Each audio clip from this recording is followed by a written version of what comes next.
महाकाय कोटि सूर्य समप्रभा निर्विघ्नं कुरु मे देवा सर्वकार्येषु सर्वदा। गणानां त्वा गणपतिगुं हवामहे कविं कवीनाम् उपवस्तवस्तमं ज्येष्ठराज्यं ब्राह्मणास्पद आनशृण्वन् नोतिभिश्चिदशादनं श्रीमहागणाधिपतये नमः। ॐ नमस्ते शारदे देवी काश्मीरपुरवासिनी त्वमाहं प्रार्थये नित्यं विद्याबुद्धिं च देहि मे। व्यासाय विष्णुरूपाय व्यासरूपाय विष्णवे नमो वै ब्रह्मनिधये वासिष्ठाय नमो नमः। साक्षात् विष्णु स्वरूपुడైన వ్యాస భగవానునికి వ్యాసుని రూపంలో ఉన్న విష్ణునకు వశిష్ఠముని వంశజుడు బ్రహ్మనిధి అయిన వ్యాసునకు నమస్కరించుచున్నాను। ఓం పార్థాయ ప్రతిబోధితాం భగవతా నారాయణేన స్వయం व्यासेन गदितां पुराणमुनिना मध्ये महाभारतम् अद्वैतामृतवर्षिणीं भगवतीम् अष्टादशाध्यायिनीम् अम्ब त्वा मनुसन्दधामि भगवद्गीते भवद्वेषिणीम्। ओम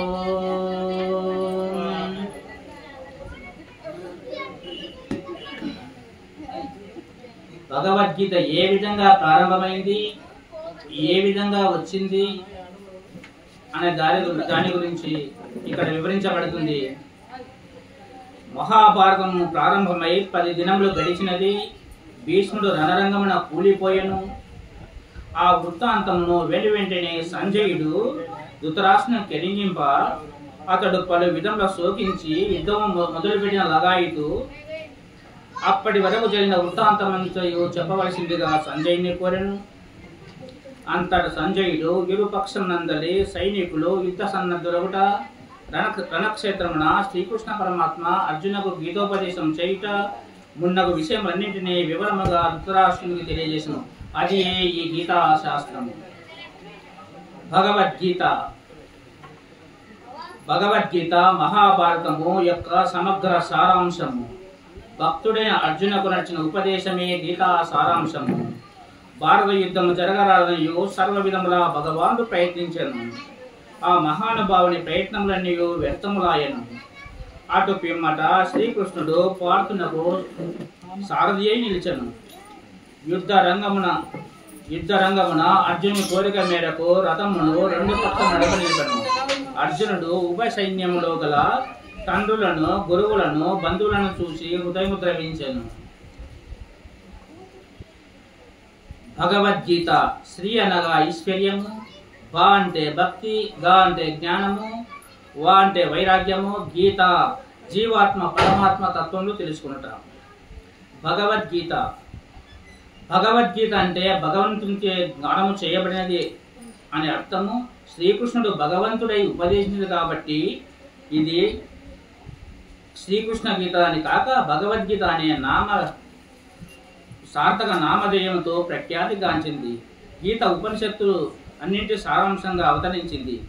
ఆదిశంకరుడు భజగోవిందం సూత్రములో భగవద్గీత విష్ణు సహస్రనామము నిత్యము గానం చేయదగినదిగా నిర్దేశించాడు। అందులో గీత ఏ కొంచెం పఠించినా, అలాగే గంగాజలాన్ని ఏమాత్రం పానం చేసినా అలాంటి వాళ్ళ జోలికి యముడు వెళ్ళడు అని భజగోవింద సూత్రం నొక్కి వక్కానిస్తుంది। అనగా గీతను పఠించే పుణ్యాత్ములు యమలోకాన్ని దర్శింపరనియు తాత్పర్యము। భూదేవి తన సంతానము ప్రారంభ కర్మల నుండి తరించే ఉపాయాన్ని తెలుపవలసిందని తన పతి అయిన శ్రీ మహావిష్ణువుకు ప్రార్థించింది। అందుకు సమాధానంగా శ్రీ స్వామివారు గీతను ధ్యానించవలసిందనియు ఉపాసించవలసిందనియు ఆదేశించాడు। కాబట్టి సమస్త మానవ జాతికి తరుణోపాయంగా భగవద్గీత వెలిసిందనేది సారాంశం। నిజానికి జీవితంలో ఎలాంటి సమస్య ఎదురైనా గీత అందుకు తగిన సమాధానాన్ని అందించగలదు। ఇందువల్లనే 18 సంవత్సరాల వయసు వచ్చిన ప్రతి భారతీయుడు తప్పనిసరిగా గీతను అభ్యసించాలి అని లోకమాన్య బాలగంగాధర తిలక్ అనే మహాశయుడు ప్రవచించారు। విశ్వ వాంగ్మయలో గీత ఎంతటి మహోత్తర గ్రంథరాజం మరొకటి లేనే లేదు। తక్కిన సాహిత్యమంతయు మానవ నిర్మితము. ఇది గీత భగవన్ నిర్మితము. బోధించినది అవతారమూర్తి, విన్నది అధికారమూర్తి. బోధించినది పరమాత్ముడు, వినినది మహాత్ముడు. బోధించినది పురుషోత్తముడు, వినినది నరోత్తముడు. ఈ ప్రకారముగా అద్భుత పటిమ గల గురు శిష్యుల సమ్మేళనం ఆవిర్భవించిన అమరవాణియే గీత. నరనారాయణ తపఫలితమే గీత. శ్రీకృష్ణార్జుల దివ్య సంసర్గ జనిత సంభాషణయే గీత.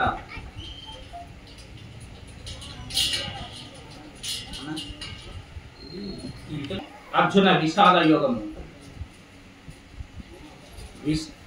యోగం అనగా కూడిక, జీవాత్మ పరమాత్మల యొక్క ఐక్యమే యోగమనబడును. అట్టి ఐక్యమును సిద్ధింపజేయు మార్గమును యోగమనియే చెప్పబడును. జీవ బ్రహ్మల యొక్క అట్టి సంయోగము నిష్కామ కర్మ చేయగాని, భక్తి చేయగాని, ధ్యానము చేయగాని, జ్ఞానము చేయగాని సిద్ధించగలదు. కనుకనే ఆయా మార్గములను సాధనలను అవలంబించువానికి కర్మయోగమనియు, భక్తి యోగమనియు, ధ్యాన యోగమనియు, జ్ఞాన యోగమనియు వేరెవరుగా పేర్లు కలిగినవి. అయితే విషాదమును ఒక యోగమేనా? విషాదమనగా దుఃఖము. దుఃఖము యోగమెట్లు కాగలదు? ప్రాపంచిక వస్తువుల కొరకు, భోగభాగ్యముల కొరకు దుఃఖించుట యోగము కాదు, కానీ ధర్మం కొరకు, దైవము కొరకు దుఃఖించుట యోగమే అగును.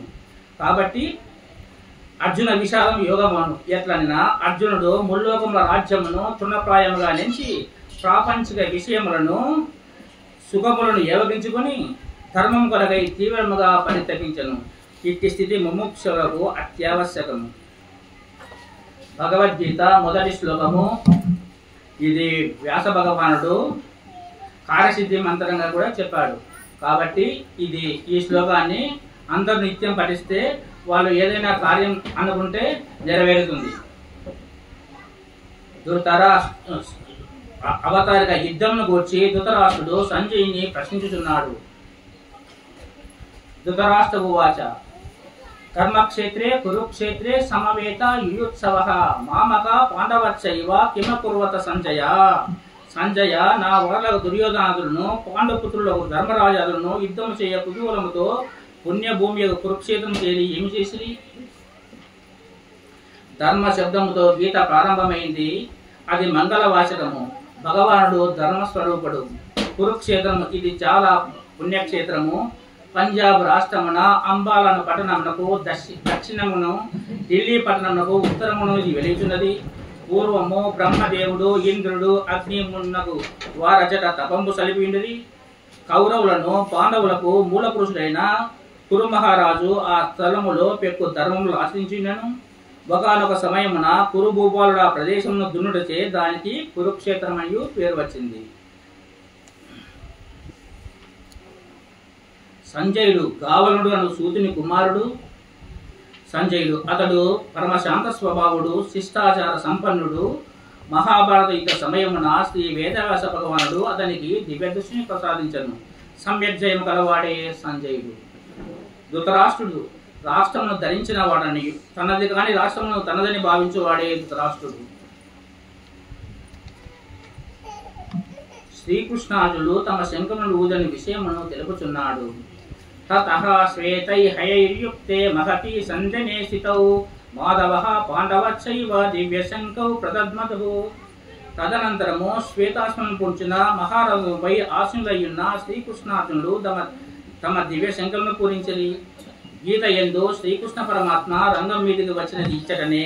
తెల్లని గుర్రములతో కూడిన రథమును అధిరోహించి నరనారాయణుడు శ్రీకృష్ణార్జున రూపంలో ప్రత్యక్షమైంది. తెలుపుదనము సత్వగుణమును సూచించును. అర్జునకు ఆ దివ్య రథమును, గాంధీవమును అను ధనస్సును పూర్వము కాండవ దహనమునకు మెచ్చి అగ్నిదేవుడు ప్రసాదించను. కావున మహాశక్తివంతములైనవి.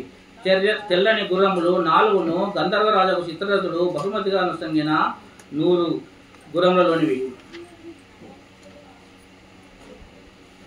అవి భూమి ఆకాశమునందు ఎచ్చటనేను సంచరించగలవు. తెల్లని గుర్రములు 4ను 4 వేదములనియు, శ్రీకృష్ణార్జునులు పరమాత్మ జీవాత్మలనియు చెప్పుదురు.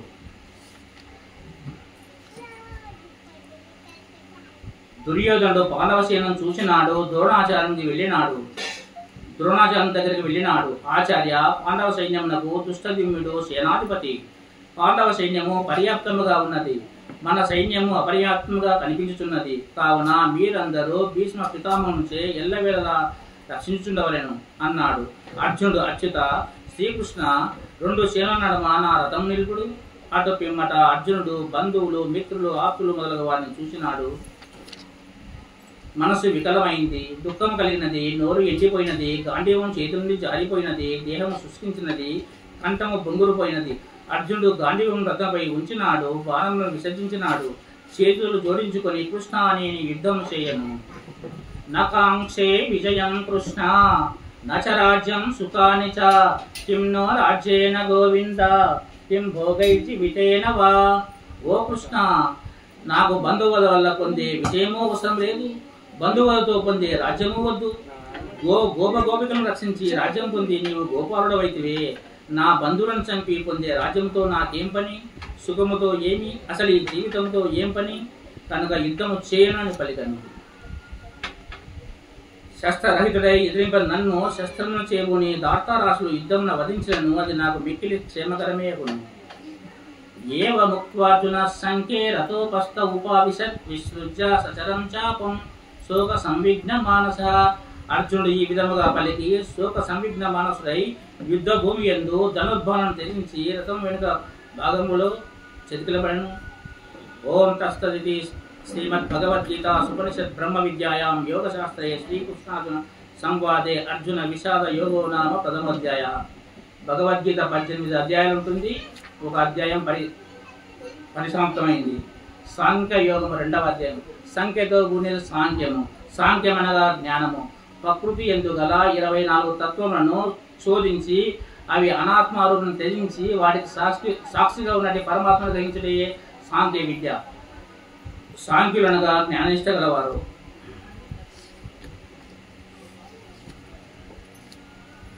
ఆత్మ ఎలా చంపబడదో సృష్టీకరించుతున్నాడు.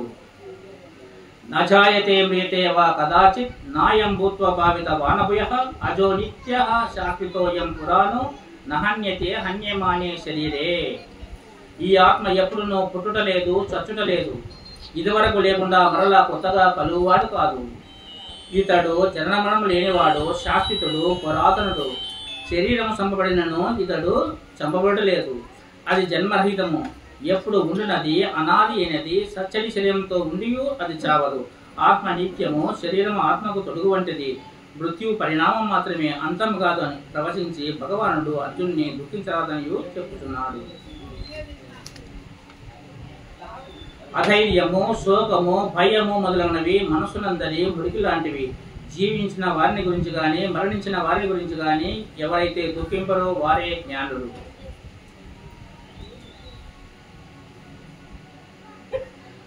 ధ్యాయతో విషయాన్ పుంసః సంగస్తే శుభజాయతే సంగా సంజాయతే కామః కామాత్ క్రోధోపి జాయతే. అనగా విషయ చింతన చేయనప్పుడు పురుషునకు ఆ విషయముల యందు ఆసక్తి ఏర్పడును. ఆసక్తి వలన ఆ విషయములను పొందుటకై కోరికలు కలుగును. ఆ కోరికలు తీరినప్పుడు క్రోధం ఏర్పడును. క్రోధోద్భవతి సమ్మోహ సమ్మోహ స్మృతి విభ్రమః స్మృతిభ్రంశ బుద్ధినాశో బుద్ధినాశ ప్రణశ్యతి. అట్టి క్రోధం వలన వ్యామోహం కలుగును. దాని ప్రభావమున స్మృతి చిన్నాభిన్నమగును. స్మృతి చిన్నాభ్రష్టమైనందున బుద్ధి అనగా జ్ఞానశక్తి నశించును. బుద్ధి నాశనం వలన మనుజుడు తన స్థితి నుండి పతనమగును. ఎవడు సమస్తమైన కోరికలను, శబ్దాది విషయములను త్యజించి వాని ఎందే మాత్రం ఆశలేక అహంకార మమకార వర్జితులై ప్రవర్తించును, అట్టివాడే శాంతిని పొందుచున్నాడు. ఏషా బ్రాహ్మీ స్థితి పార్థ నైనం ప్రాప్య విముఖ్యతి స్థిత్వాస్యమంతకాలేపి బ్రహ్మ నిర్వాణం వృక్షతి. ఓ అర్జున, ఇది బ్రహ్మస్థితి, బ్రాహ్మీ స్థితి. ఇది ఈ బ్రాహ్మీ స్థితిని పొందిన యోగి ఎన్నడూను మోహితుడు కాడు. అంత్యకాలనందు కూడా ఈ బ్రాహ్మీ స్థితి యందు స్థిరముగా ఉన్నవాడు బ్రహ్మానందం పొందును. 2వ అధ్యాయము సమాప్తము. 3వ అధ్యాయము కర్మయోగము. లోకమున కర్మ చేయక ఏ జీవియు ఉండలేదు. వారికి నియతములైన కర్మలను వారు తప్పక నిష్కామ బుద్ధితో ఆచరింపవలేను. తమ విద్యుక్త కర్మమును ఫలాపేక్ష లేక ఈశ్వరార్పణ బుద్ధితో గావించవలేను. ఆయా కార్యములను మనుజుడు ఎందులో ఆచరించవలేను. వారిని ఆచరించో కలుగు ఉపకారం ఏదియో, ఏ కర్మ బంధమును కలిగించునో, ఏ కర్మ ముక్తికి దారితీయునో ఈ ప్రకారముగా కర్మకు సంబంధించిన వివిధ విషయములో విపులముగా వివరించబడిన అధ్యాయం ఒకటి దీనికి కర్మయోగమనియు పేరు పెట్టబడినది. ఛాయసి చేత్కర్మనస్తే మతాబుద్ధి జనార్దన తత్కిం కర్మాని ఘోరే మాం నియోజేసి కేశవ. అర్జునుడు పలికిన ఓ జనార్దన కేశవ, నీ అభిప్రాయం బట్టి కర్మ కంటెను జ్ఞానమే శ్రేష్టమైనచో భయంకరమైన ఈ యుద్ధ కార్యమునందు నన్ను ఎలా వినియోగిస్తున్నావు? భగవానుడు పలికను అన్న అర్జున, ఈ లోకంలో 2 నిష్ఠలు కలవని ఇంతకుముందే చెప్పించుని వానిలో సాంఖ్య యోగులకు జ్ఞానయోగం ద్వారా, యోగులకు కర్మయోగం ద్వారా నిష్ఠ కలుగును. ఓ అర్జున, నీవు శాస్త్రముదే నియమితులైన కర్మను చేయము, మరియు కర్మ చేయకపోవడం వలన నీకు దేహయాత్ర కూడా సిద్ధించను. అన్నాద్భవంతి భూతాని పర్జన్యాదన్న సంభవః, యజ్ఞాద్భవతి పర్జన్యో యజ్ఞః కర్మ సముద్భవః. కర్మ బ్రహ్మోద్భవం విద్ధి బ్రహ్మాక్షర సముద్భవం, తస్మా సర్వగతం బ్రహ్మ నిత్యే యజ్ఞం ప్రతిష్ఠితం. ప్రాణులు అన్నం వలన కలుగుచున్నవి, అన్నము మేఘం వలన కలుగుచున్నది, మేఘము యజ్ఞం వలన కలుగుచున్నది, యజ్ఞము సత్కర్మ వలన కలుగుచున్నది, సత్కర్మ వేదం వలన కలుగుచున్నది. కాబట్టి సర్వ వ్యాపకము బ్రహ్మము నిరంతరము యజ్ఞం నందు ప్రతిష్ఠితమైన దానిగా ఎరుంగము. కర్మన్నైవ సంసిద్ధిం అస్థిత జనకాదయః, లోక సంగ్రహమేవాపి సంపశ్యాన్ కర్తుమర్హసి. జనకుడు మొదలగు జ్ఞానులు కూడా ఆసక్తి రహితముగా కర్మలను ఆచరించడం వలన పరమసిద్ధిని పొందిరి. కావున నీవును లోకహితార్థమై కర్మను ఆచరించుటే సముచితం. జనకుడు అనేవాడు రాజు. ఆ రాజ్యం చేసుకుంటూ కర్మ చేసుకుంటూ పరమాత్మని కైవల్యం పొందినాడు. నువ్వు చెయ్యంటున్నావు. అంతర్యామి పరమాత్మను అయిన నా యందే నీ చిత్తమును ఉంచి కర్మను నాకే అర్పించి ఆశ మమత సంతాపలను వీడి యుద్ధం చేయము.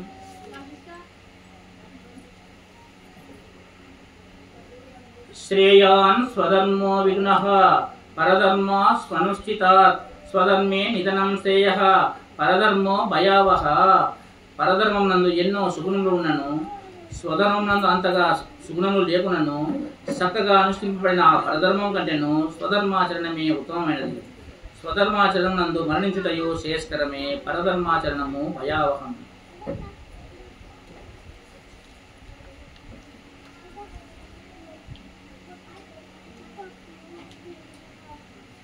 ఏవం బుద్ధే పరం బుద్ధ్వా సంస్తభ్యాత్మానమాత్మనా జహీ శత్రుం మహాబాహో కామరూపం దురాసదం. ఓ మహాబాహో, బుద్ధి ద్వారా మనసును వశపరుచుకొని దుర్జీయ శత్రువైన కామమును నిర్మూలింపుము. 3వ అధ్యాయము సమాప్తం. 4వ అధ్యాయము జ్ఞానయోగం. జ్ఞాన సంబంధమైన విచారణ ఇండుట చేతను జ్ఞాన తపస్సు, జ్ఞాన యజ్ఞము, జ్ఞాన నౌక, జ్ఞాన అగ్ని, జ్ఞాన ఖడ్గము మున్నగు వారిని గూర్చి ప్రస్తావింపబడుట చేతను అధ్యాత్మ జ్ఞానమునందు మహిమ విశేషముగా చెప్పుట చేతను అట్టి జ్ఞానం ఎవరికి ఎట్లు లభించును చక్కగా విశదీకరింపబడుట చేతను ఈ ప్రకారముగా జ్ఞానమునకు సంబంధించిన విషయంలో ఎక్కువగా వర్ణింపబడి ఉండటం వలన దీనికి జ్ఞానయోగమనియు చెబుతారు. జ్ఞానయోగం అనగా చెడును వదిలి మంచి దాన్ని తీసుకొని భగవంతుని ధ్యానించు చేయబడిన జ్ఞానయోగం అందరూ. ఎవరు దేనిని ఆశించారో మరియు మంచి పనులు చేసి మోక్షం పొందాలనే కోరిక ఉన్నప్పుడు జ్ఞానయోగమునకు అర్హత కలవారవచ్చు. తాను జన్మించుటకు కారణములను 2 శ్లోకముల ద్వారా పరమాత్మను చెప్పుచున్నాడు. యదా యదా హి ధర్మస్య గ్లానిర్భవతి భారత అభ్యుత్థానమధర్మస్య తదాత్మానం సృజామ్యహం. ఓ భారత, ధర్మమునకు హాని కలిగినప్పుడును అధర్మం పెరిగిపోతున్నప్పుడును నన్ను నేను సృజించుకుందును అనగా సాకార రూపంలో ఈ లోకమును అవతరించును. పరిత్రాణాయ సాధూనాం వినాశాయ దుష్కృతాం ధర్మ సంస్థాపనార్థాయ సంభవామి యుగే యుగే. సత్పురుషులను పరిరక్షించుటకును దుష్టులను రూపమాపడకును ధర్మమును సుస్థిరమునర్చుటకును నేను ప్రత్యేకమునందును అవతరించుచును. బ్రహ్మాత్మనం బ్రహ్మహవిః బ్రహ్మాగ్నౌ బ్రహ్మణాహుతం బ్రహ్మైవ తేన గంతవ్యం బ్రహ్మకర్మ సమాధినా. యజ్ఞం నందలి హోమ సాధనములు, హోమ ద్రవ్యములు, హోమాగ్ని, హోమం చేయవాడు, హోమం చేయబడినది అన్నియు బ్రహ్మస్వరూపులైన ఏకాగ్రభావంతో ఆ యజ్ఞాధికరణను చేయు మనుషుడు బ్రహ్మమునే పొందుతున్నాడు. యజ్ఞములు చాలా రకాలు. ఆహార నియమ యజ్ఞము, ప్రాణాయామ యజ్ఞము, జ్ఞాన యజ్ఞము, స్వాధ్యాయ యజ్ఞము, యోగ యజ్ఞము, తపో యజ్ఞము. అట్టి జ్ఞానమును పొందుటకు ఉపాయమును తెలియజేయుచున్నాడు. తద్విద్ధి ప్రణిపాతేన పరిపశ్నేన సేవయా ఉపధ్యక్షంతి తే జ్ఞానం జ్ఞానినా తత్వదర్శినః. ఓ అర్జున, అట్టి జ్ఞానమును నీవు తత్వవేత్తలకు జ్ఞానులకు సాష్టాంగ నమస్కారం చేసి సమయం చూసి వినయముతో ప్రశ్నించి సేవ చేసి వారి వలన వారు తప్పక నీకు ఉపదేశించు. తస్మదజ్ఞాన సంభూతం హృస్తం జ్ఞానాసినాత్మనః చిత్వైనం సంశయం యోగం అక్తిష్టోత్తిష్ట భారత. ఓ అర్జున, కాబట్టి నీ యొక్క హృదయం ఉన్నది అజ్ఞానం వలన పుట్టినయగు ఈ సంశయమును జ్ఞానమును కర్తించే ఛేదించి వేసి నిష్కామ కర్మయోగం ఆచరించు. 4వ అధ్యాయము సమాప్తము. 5వ అధ్యాయము కర్మ సన్యాస యోగము. సన్యాసం అనగా త్యాగము. కర్మ త్యాగము ప్రారంభమున కూడదనియు కర్మఫల త్యాగ రూపము నిష్కామ కర్మ యోగమును అనుసరించుచు రాగా చిత్తశుద్ధి కలిగిన మీదట నిర్విషయ ఆత్మస్థితియందు లేక అతి స్థితి కొరకు కర్మ త్యాగమును సంభవించిననియు. కాబట్టి సాధకులకు కర్మ సన్యాసం కంటే కర్మయోగము శ్రేష్టమైనది ఈ అధ్యాయమున చెప్పబడినది. ఈ ప్రకారంగా కర్మ సన్యాసం గురించి వివరించిన అధ్యాయములచే దీనికి కర్మ సన్యాస యోగములు పేర్కొనబడినది. కర్మల యొక్క త్యాగమును మరి ఒకప్పుడు కర్మయోగమును ప్రశంసిస్తున్నారు. కావున రెండింటిలో ఏది శ్రేష్టమైనదో బాగోని నిర్ణయించి ఆ ఒకదాన్ని నాకు చెప్పుడు అందులకు భగవానుడు చెప్పుచున్నాడు. కర్మ సన్యాసము కర్మయోగమైన రెండును పరమ కళ్యాణదాయకులే. కానీ ఆ రెండులోనూ కర్మ సన్యాసం కంటే కర్మయోగమే సాధన యందు సుగమవడం వలన శ్రేష్టమైనది. మహాబాహు, ఎవరిని ద్వేషింపని దేనిని కాంక్షిపని కర్మయోగిని నిత్య సన్యాసిగా ఎరగవలను. ఏలనగా రాగద్వేషాది ద్వంద్వములను అధిగమించువాడు అవలీలగా సంసార బంధం నుండి ముక్తుడగును. అర్జున, జ్ఞానయోగం అయితే కర్మయోగం లేకుండా పొందుటకు కష్టతరమైనది. కర్మయోగంతో కూడిన దైవ మరణశీలుడు శీఘ్రంగా బ్రహ్మమును పొందుతున్నాడు.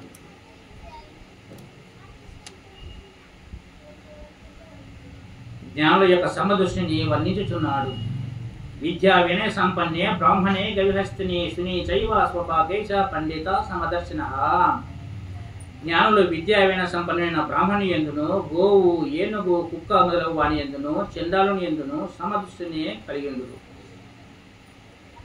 ఈ శరీరంను విడవ ముందు అనగా జీవించునగానే కామ క్రోధాదులను ఉద్వేగములను అదుపులో ఉంచుకొనగలవాడే సాధకుడే నిజమైన సుఖీ యోగి. ఎవడు లోన ఆత్మయందే సుఖించుచు ఆత్మయందే క్రీడించుచు ఆత్మయందే ప్రకాశం గలవాడయుండునో అట్టివాడు మోక్షమును పొందును. భోక్తారం యజ్ఞ తపసాం సర్వలోక మహేశ్వరం సుహృదం సర్వభూతానాం జ్ఞాత్వా మాం శాంతి మృచ్యతి. యజ్ఞముల యొక్కయు తపస్సుల యొక్కయు సమస్త లోకముల యొక్కయు ఈశ్వరుడుగాను సమస్త ప్రాణుల యొక్క హితగాను మనజుడు శాంతిని పొందుచున్నాడు. 5వ అధ్యాయము సమాప్తము.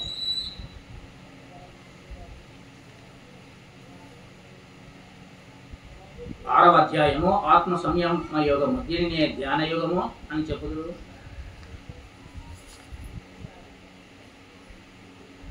అనాశ్రితః కర్మఫలం కార్యం కర్మ కరోతి యః స సన్యాసీ చ యోగి చ ననిరగ్నిర్న చాక్రియః. ఎవడు చేయవలసిన కర్మలను ఫలాపేక్ష లేకుండా చేయును అతడే సన్యాసియు యోగియోగును. అంతేగాని అగ్నిహోత్రను వదిలినవాడు కానీ కర్మలను విడిచినవాడు కానీ సన్యాసియు యోగియు ఎన్నటికీ కాలేరు. యోగియుంజిత సతతం ఆత్మానం రహసి స్థితః ఏకాకీయత చిత్తాత్మా నిరాశీత పరిగ్రహ. ధ్యానయోగం అభ్యసించు యోగి ఏకాంత ప్రదేశమున ఒంటరిగా నున్నవాడై మనస్సును దేహేంద్రియమును స్వాధీనమరుచుకొని ఆశ లేనివాడు ఊళ్ళ నుండి ఏమీ స్వీకరింపక ఎల్లప్పుడూ మనస్సును ఆత్మయందే నెలకొల్పుచుండవలేను. ధ్యానయోగం ఎట్లా చేయాలంటే పరిశుభ్రమైన ప్రదేశమున దర్భాసనము లేక కంబలిని లేక అదంతా చనిపోయిన జింక చర్మము కానీ వస్త్రముపై ఒకదానిపై ఒకటి పరిచి అంత ఎక్కువగా కానీ తక్కువగా కానీ కాకుండా సమానమైన ఎత్తులో స్థిరమైన స్థానమును ఏర్పరచుకునవలేను. ఆ ఆసనంపై కూర్చొని జితేంద్రియ వ్యాపారములను వశంనందుంచుకొని ఏకాగ్రత గల మనస్సుతో అంతఃకరణ శుద్ధికై ధ్యానయోగమును సాధన చేయవలెను. శరీరమును మెడను శిరస్సును నిటారంగా నిశ్చలముగా స్థిరముగా ఉంచి చూపులను ఏ దిక్కున కొనియక తన నాసికాగ్ర భాగమునందే దృష్టి నిలపవలను. ధ్యానయోగి ప్రశాంత చిత్తుడై బ్రహ్మచర్య వ్రతమును పాటించుచు మనోనిగ్రహముతో మత్పరాండై నిశ్చలై ఉండవలను. మనోనిగ్రహశాలి అయిన యోగి నిరంతరము పరమేశ్వరునైన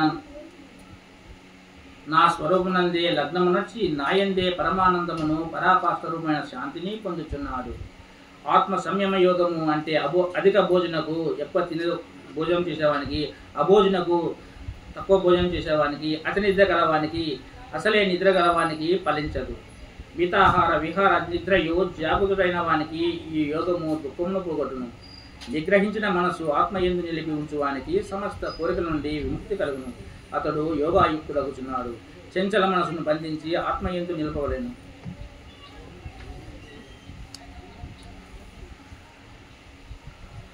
ఇక్కడ మనస్సు అనే అర్థం యమ అంటే చక్కగా స్వాధీనంలో ఉంచుకోవడం, సంయమ అంటే పూర్తిగా మనసును కైవసం చేసుకోవడం. మనసు ఎప్పుడు జ్ఞానేంద్రియం ద్వారా శబ్ద స్పర్శ రూప రసగంధాల వైపు పరిగెత్తడం దాని స్వభావం. అలాంటి దానిని నిగ్రహించి అంతర్ముఖం చేసి ఏకోన్ముఖమైన మనసును ఆత్మవైపు మరణించే ప్రక్రియనే ధ్యానం అంటారు.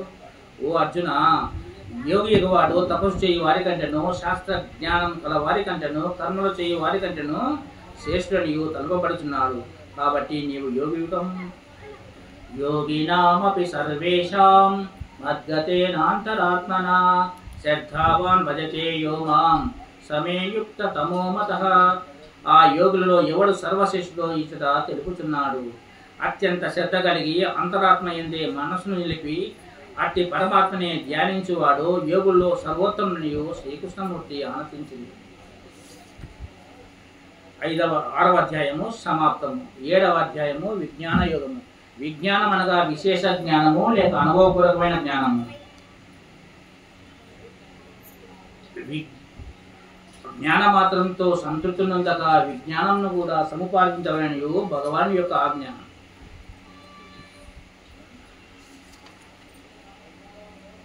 శ్రీ భగవానువాచ మయ్యాసక్త మానః పార్థ యోగం కించన్ మదాస్తయః అసంశయం సమగ్రం మాం యథా జ్ఞాస్యసి తస్సును.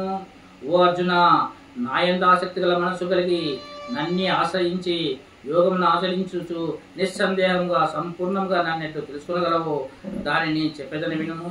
మనస్సు ఒక తాచి లైట్ వంటిది. దాన్ని దృశ్యం వైపు తిప్పినచో దృశ్య పదార్థంలో గోచరించును, అంతర్ముఖంగా తిప్పినచో ఆత్మవస్తువు గోచరించును. పరమాత్మ గురించి తెలుసుకున్న వారు లోకంలో చాలా అరుదనియు చెప్పుచున్నారు. మనుష్యానాం సహస్రేషు కచ్చిద్యాదతి సిద్ధయే యతతామపి సిద్ధానాం కచ్చిన్మాం వేటి తత్వతః. అనేక వేల మంది మనుషులలో ఏ ఒకానొకడో మోక్షసిద్ధికై యత్నించుచున్నాడు. అట్లు యత్నించే వారైన అనేక మందిలో ఏ ఒకానొకడు మాత్రమే వాస్తవముగా నన్ను తెలుసుకొనగలుగుతున్నాడు.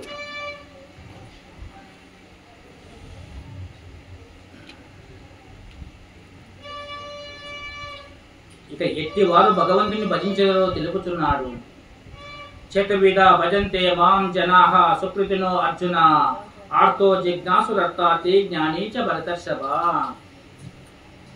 ఓ భరత శ్రేష్ఠ అర్జున, శుభకర్మను ఆచరించేవాడు, సుఖదంపలను కోరువాడు, శారీరక మానసిక సంతాపంలో గురైన వాడు, పరమాత్మ తత్వ జ్ఞానము పొందుటకు ఇచ్చగలవారు అను చతుర్విధ జ్ఞానులు నన్ను భజించరు నలుగురు. ఓ అర్జున, అపర్తనందున్నవాడు, భగవంతుని తెలుసుకునేవాడు, ధనమును అభ్యసించేవాడు, జ్ఞానం కలవాడు అను ఈ నాలుగు విధమైన పుణ్యాత్ములు నన్ను సేవించుచున్నారు. అర్థులు అంటే మానవులకు ఆపదలు కలిగినప్పుడే దేవుని మొక్కుతారు వాళ్ళు. అర్థభక్తి తమో గుణానికి వస్తుంది. అర్థభక్తుడు గజేంద్రుడు. అర్థార్థుడు ధనము కొరకు, ఐశ్వర్యము, సంపదల కొరకు దేవుని మొక్కుతారు. వాళ్ళు అర్థార్థి భక్తి రజోగుణం. అర్థార్థి భక్తుడు ధ్రువుడు, సుగ్రీవుడు. జిజ్ఞాసుడు భగవంతుని గుణములు ఎటువంటివో తెలుసుకునదలిచిన వారు. జిజ్ఞాస భక్తి సత్వగుణము. జిజ్ఞాస భక్తుడు ఉద్ధవుడు, పరీక్షితుడు. జ్ఞానులు ఏ కోరికలు లేనివారు, దేనిని ఆశించని వారు.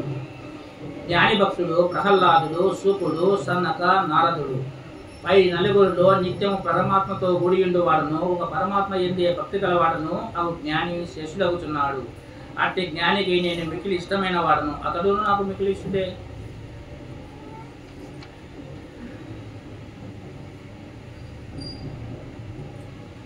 జరామరణ మోక్షాయ మమాసిత్య యతంతి ఏ తే బ్రహ్మ తద్విదుః కృష్ణం అధ్యాత్మం కర్మ చాకిలం. ఎవరు వార్ధక్యమును మరణమును పోగొట్టుకునుట నన్ను ఆశ్రయించే ప్రయత్నం చేయుచున్నారో వారు సమస్త ప్రత్యేగాత్మ స్వరూపమును సకల కర్మమును ఆ బ్రహ్మమే తెలుసుకుంటున్నారు. సాది భూతాది దైవం మాం సాది యజ్ఞం చయే విదుః ప్రయాణ కాలే పిచాతే మాం తే విదుర్యుక్త చేతస. ఆదిభూత ఆదిదైవ ఆది యజ్ఞంతో పాటు అందరినీ ఆత్మరూపుడైన నన్ను అంత్యకాలం తెలుసుకుని వారు నిశ్చల బుద్ధితో నన్ను చేరుదురు. నశించు పదార్థమే ఆదిభూతం అనబడను. విరాట్ పురుషుడు లేక హిరణ్య గర్భుడే ఆదిదైవతం అనబడను. ఈ దేహమందు నేనే అంటే పరమాత్మనే ఆది యజ్ఞుడు అనబడను. 7వ అధ్యాయము సమాప్తం. 8వ అధ్యాయము అక్షర పరబ్రహ్మ యోగము. అక్షరం అనగా నశించున్నది, అక్షరం అనగా నాశరహితమైనది. నాశరహితము పరబ్రహ్మను గురించి బోధించు అధ్యాయం అడిచే దీనికి అక్షర పరబ్రహ్మ యోగం అని చెప్పుదురు. అర్జునుడు అడుగుతున్నాడు ఏమని? కిం తద్బ్రహ్మ కిం అధ్యాత్మం కిం కర్మ పురుషోత్తమ ఆదిభూతం చ కిం ప్రోక్తం ఆదిదైవం కిముచ్యతే.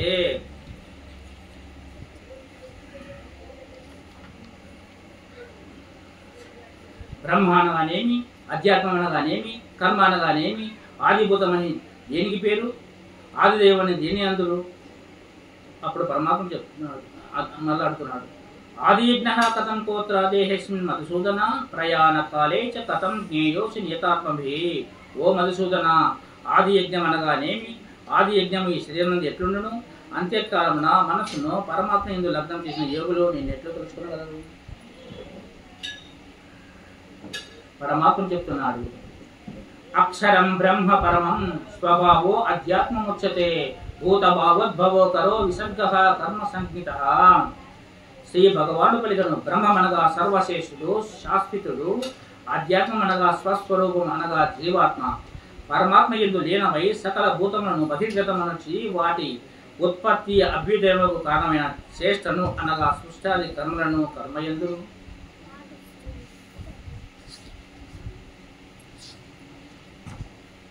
నశించు పదార్థమే ఆదిభూతం అనబడను.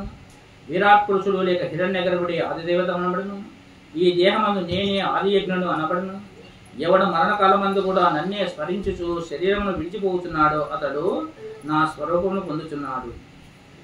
మనుషుడు అవసాన దశ యందు ఏ ఏ భావములను స్మరించుచు దేహత్యాగం చేయునో మరో జన్మలో ఆయా స్వరూపమునే పొందును.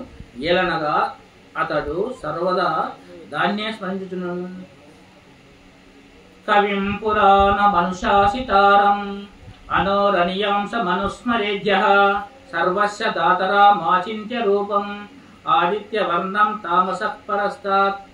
సర్వజ్ఞుడును సనాతనును అందరినీ శాసించువాడును అణువు కంటేను సూక్ష్మమైన వాడును అందరినీ పోషించువాడును అచింత్యారూపుడును సూర్యుని వలె నిత్య చేతనా ప్రకాశరూపుడును అజ్ఞానందకారమును పారదోడు వాడును అయిన సచ్చిదానంద ఘన పరమేశ్వరుని స్మరించువాడు.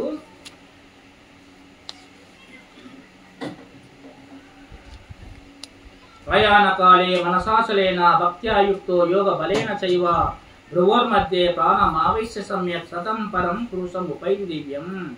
అట్టి పరమభక్తుడు అంత్యకాలం నందు యోగ బలముచే భృగుడి మధ్యమున ప్రాణమును స్థిరముగా నిలిపి నిశ్చలమైన మనస్సుతో స్మరించుచు దివ్య స్వరూపుడును పరమ పురుషుడైన పరమాత్మనే చేరును.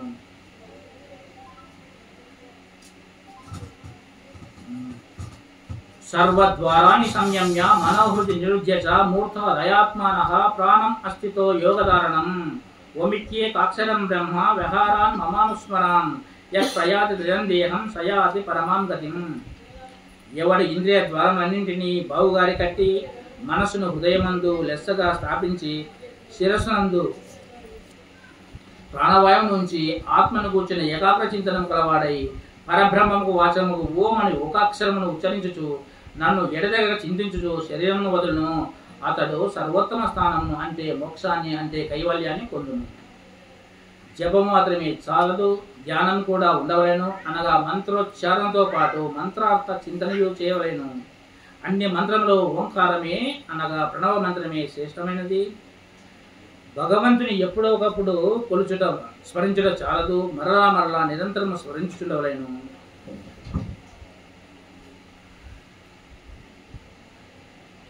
బ్రహ్మకు పగులు అయినప్పుడు సకల భూతములు ఉద్భవించును, రాత్రి అయినప్పుడు అంతరించును. అగ్ని జ్యోతి పగలు శుక్లపక్షమున అంటే పూర్ణిమ లేదా వెలుగు, ఉత్తరాయణమును 6 నెలల్లో వెళ్ళిన వారు బ్రహ్మమును పొందురు. ధూమము రాత్రి కృష్ణపక్షము దక్షిణాయనందలి 6 నెలల్లో వెళ్ళిన వారు చంద్రలోకం వెళ్ళి పునర్జన్మనెత్తుదురు. వెలుగు చీకటి మార్గంలో జగత్తునందు శాశ్వతముగా ఉన్నవి. మొదటిది జన్మరాహిత్యమును, రెండవది పునర్జన్మను కలిగించును. ఈ విషయము తెలిసిన యోగి యజ్ఞము తపము దానము వలన కలుగు ఫలితమును అధిగమించి ఆద్యము ఉత్కృష్టమైన పదమును అంటే మోక్షమును అంటే కైవల్యమును చేరును. ఇదివరకే ముక్తి 2 రకాలుగా చెప్పబడింది, క్రమముక్తి, జీవన్ముక్తి. ఈ క్రమముక్తిలో కూడా బ్రహ్మలోకం చేరి బ్రహ్మతో కూడా పూర్ణత్వం పొందేవారు ఒక రకము. చనిపోయిన తర్వాత ఊర్ధ్వలోకాలకు వెళ్ళి మరలా మానవ జన్మనితి సాధన ప్రారంభిస్తారు. వీరిద్దరి గురించి చెప్పడమే ఉత్తరాయణము, దక్షిణాయనము మార్గాలు. అంతేగాని సంక్రాంతి నుండి 6 నెలలు ఉత్తరాయణమనియు కాలమనియు మనం మామూలుగా అనుకునే విషయం కాదు ఇది. ఈ 2 మార్గంలో పయనించేవారు యోగులనే పిలువబడ్డారు. ఆయనం అంటే మార్గమని అర్థము.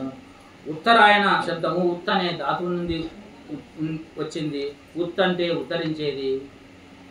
యోగి యొక్క సర్వోన్నత స్థితిని, యోగం యొక్క అపార ఫలితమును తెలియజేయుచున్నాడు. వేదేషు యజ్ఞేషు తపస్సైవ దానేషు యత్పుణ్య ఫలం ప్రతిష్టం అత్యేత సర్వమిదం విదిత్వా యోగి పరం స్థానముపైతి చాద్యం.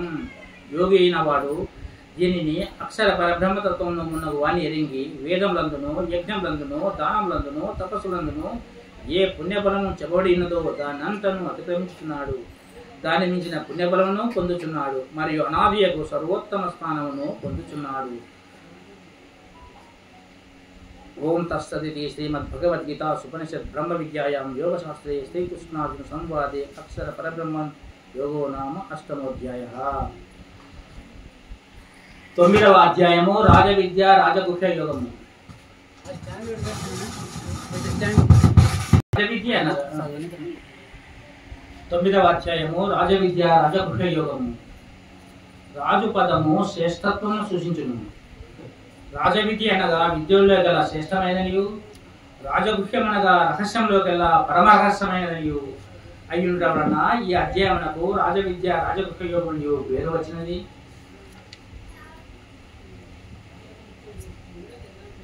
శ్రీ భగవానువాచ ఇదం తు తే గుహ్యతమం ప్రవక్ష్యామ్యానసూయవే జ్ఞానం విజ్ఞాన సహితం యజ్ఞాత్వా మోక్షసే అశుభాత్. శ్రీ భగవాను పలికెను, ఓ అర్జున, నీవు దోషదృష్టిలేని వాడవు కనుక నీకు పరమ గోప్యమైన విజ్ఞాన సహిత జ్ఞానమును మరలా విశదముగా చెప్పుచున్నాను. దీన్ని తెలుసుకొని నీవు ఈ దుఃఖ రూప సంసారం నుండి ముక్తుడగలవు.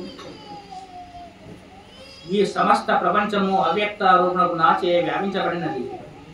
సమస్త ప్రపంచము ప్రాణికోట్లు అయిందున్నవి, నేను వాని ఎదురులేదు. ఏ ప్రకారముగా అంతటను సంచరించున్నదియో గొప్పది యొక్క వాయువు ఎల్లప్పుడూ ఆకాశం నందున్నదో ఆ ప్రకారమే సమస్త ప్రాణికోట్లను అయందున్నామని తెలుసుకుని. అర్జున, సమస్త ప్రాణికోట్లు ప్రళయకాలంలో నా ప్రకృతిని అంటే మాయను చేరి అందులో అణిగియుండును. తిరిగి సృష్టి కాలమున వారిని నేను సృజించున్నాను.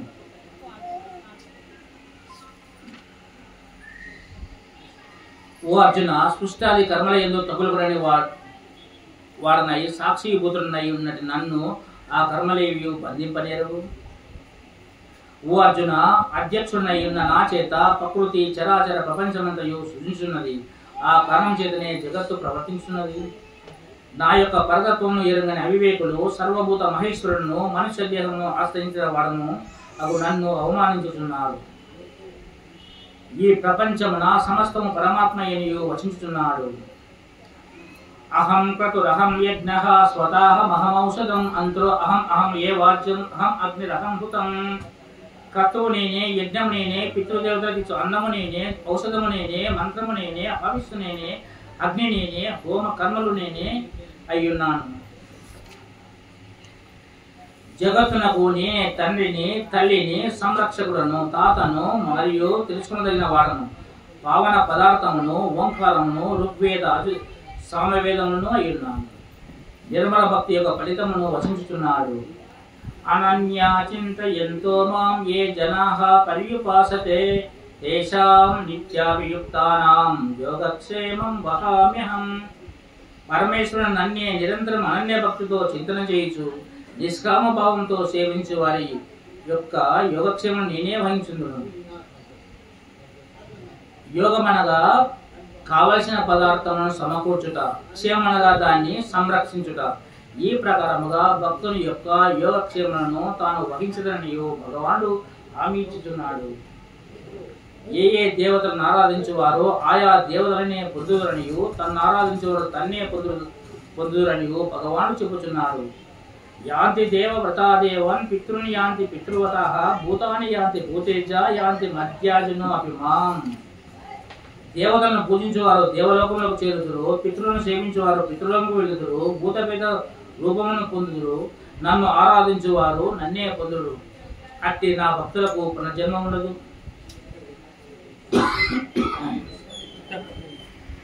పత్రం పుష్పం ఫలం తోయం యో మే భక్త ప్రయచ్చతి తదహం భక్తు ప్రభుతం అస్నామి ప్రయతాత్మనః.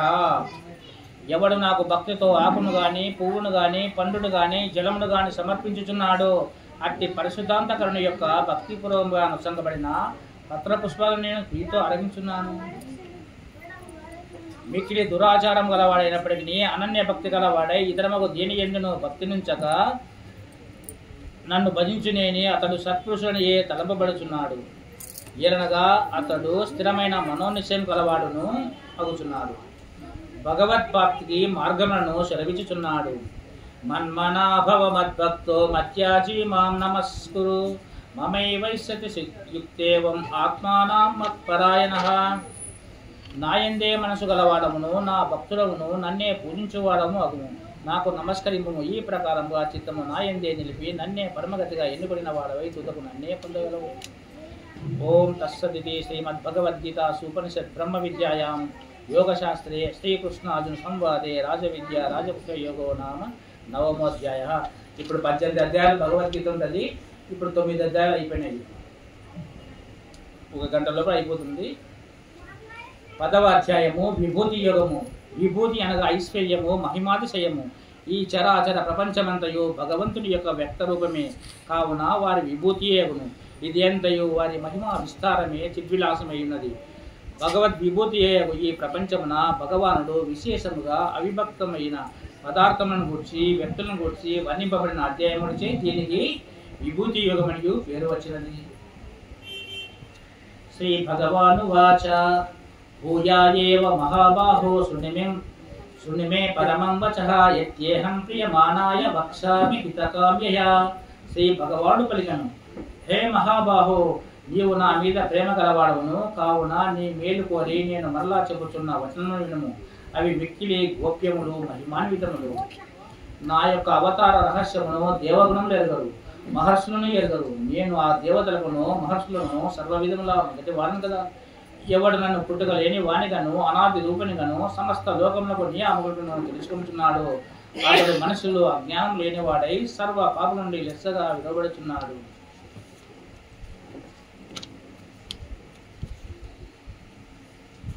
ఆదిత్యానామహం విష్ణుః జ్యోతిషాం రవిరంశుమాన్ మరీచి మరుతామస్మి నక్షత్రానామహం శశి. అదితి యొక్క ద్వాదశ పుత్రులైన ఆదిత్యులలో విష్ణు అనేవాడను. జ్యోతిర్మయ స్వరూపంలో నేను సూర్యుడను. 49 మంది వాయుదేవులని తేజమును నేను. నక్షత్రాధిపతి అయిన చంద్రుడు నేను. వేదంలో సామవేదమును, దేవతలో ఇంద్రుడను, రుద్రులో శంకరుడను, యక్షులలో కుబేరుడను, పర్వతంలో మేరుపర్వతమును, వసులలో అగ్నిను అతడే, మహర్షులలో బృహమహర్షియు, వాకులలో ప్రణవమును, యజ్ఞంలో జపయజ్ఞమును, స్థిరమైన వారిలో హిమాలయ పర్వతము అతడే, వస్తువేదియు భగవంతుని కన్నా లేనే లేదు. నేనే సకల భూతములకు బీజమును, సకల చరాచర జగత్తునకు నేను కానిది లేనే లేదు. దివ్యములైన విభూతులకు అంతము లేదు. ఈ ప్రపంచమున ఐశ్వర్యయుక్తమైనది, కాంతివంతమైనది, ఉత్సాహంతో ఉండేది, శక్తివంతమైనది వస్తువు లేక ప్రాణి ఏదేది కలదో అది నా దేశ యొక్క అంశం వలన కలిగిన దానిగానే ఏడు. అథవా బహునైతేన కిం జ్ఞాతేన తవార్జున విస్తవ్యాహమిదం కృష్ణం ఏకాంశేన స్థో జగత్. అర్జున, లేక ఈ విస్తారమైన ఈ విభూతి జ్ఞానం చే నీకేమి ప్రయోజనము? నేను ఈ జగత్తును ఒక అంశం చేతనే వ్యాపించి ఉన్నాను. 10వ అధ్యాయము సమాప్తం.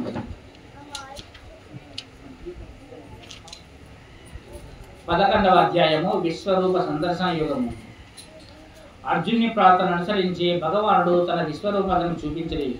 ఈ అధ్యాయం నందలి ఎక్కువ భాగము ఆ విశ్వరూపం యొక్క వర్ణలతోనూ అట్టి విశ్వరూప యొక్క భగవానునకు అర్జునుడు గావించిన స్తోత్రములతోనూ కూడి ఉండటం బట్టి సాక్షాత్ భగవాను యొక్క విశ్వరూప సందర్శనము అర్జునకు లభించిన అధ్యాయముల చేతను దీనికి విశ్వరూప సందర్శన యోగమని పేరు వచ్చినది. అర్జునుడు అడుగుతున్నాడు, మదనుగ్రహయ పరమం గృహ్యమధ్యాత్మ సంజ్ఞితం యత్వాయోక్తం వచస్తేన మోహోయం విగతో మమ. అర్జును చెప్పాను, ఓ కృష్ణమూర్తి, నన్ను అనుగ్రహించుట కొరకై సర్వోత్తమై రహస్యమై అధ్యాత్మను పేరు కలిసి ఏ వాక్యమును మీరు చెప్పితురో దాని చే నా అజ్ఞానం పూర్తిగా తొలగిపోయినది. ఏలనగా కమల నేత్రులకు కృష్ణ, మీ వలన ప్రాణుల యొక్క ఉత్పత్తి వినాశం గురించి మీ యొక్క మహిమను గురించి సవిస్తరముగా వింటిని. ఓ పరమేశ్వర, మేము గూర్చి మీరు చెప్పినదంతయు సరి అని నేను విశ్వసిస్తున్నాను. ఓ పురుషోత్తమ, మీ యొక్క ఈశ్వర సంబంధమైన విశ్వరూపమును నేను ఇప్పుడు చూడదలుచున్నాను. ప్రభు, ఆ విశ్వరూపమును చూచుటకు నాకు సాధ్యమవునని మీరు తలంతులేని ఓ యోగీశ్వర, నా సహితమైన ఆ విశ్వరూపం నాకు చూపుడి. తన ప్రియ భక్తుడగు అర్జునునికి ప్రార్థనను విని శ్రీకృష్ణమూర్తి 3 శ్లోకముల ద్వారా తన విశ్వరూపమును వర్ణించి చెప్పుచు దాన్ని అవలోకింపని చెప్పుచున్నాడు. పశ్యమే పార్థ రూపాని శతసో అత సహస్రశః నానా విధాని దివ్యాని నానా వర్ణ కృతీని చ. ఓ అర్జున, అనేక విధములుగా ఉన్నవి, అలౌకికములైనవి, వివిధ వర్ణములు ఆకారములు గలవి, అసంఖ్యాకముగా వర్తించినవి నా యొక్క రూపమును గాంచును.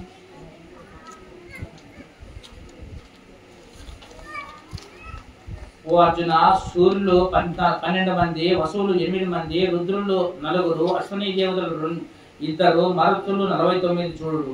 అట్లే ఇది వరకు ఎన్నడూను నువ్వు చూడని పెట్టు ఆశ్చర్యములను గాంచుము.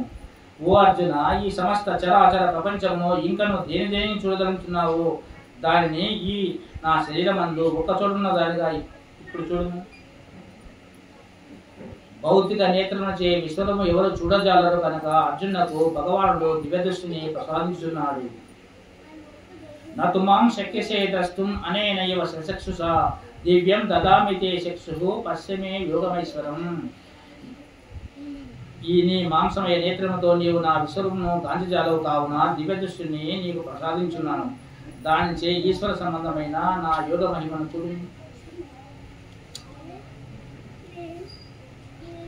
అర్జునుడు దివ్య రూపం చూసి సంతోషం పట్టలేక, ప్రభో కృష్ణ దేవ, ఎల్ల దేవతలు, ఎల్ల ప్రాణులు, బ్రహ్మాదులు, ఋషీశ్వరులు, వాసుకి మొదలగు ఎల్ల సర్పంలోని ఎందు నాకు గోచరించున్నవి.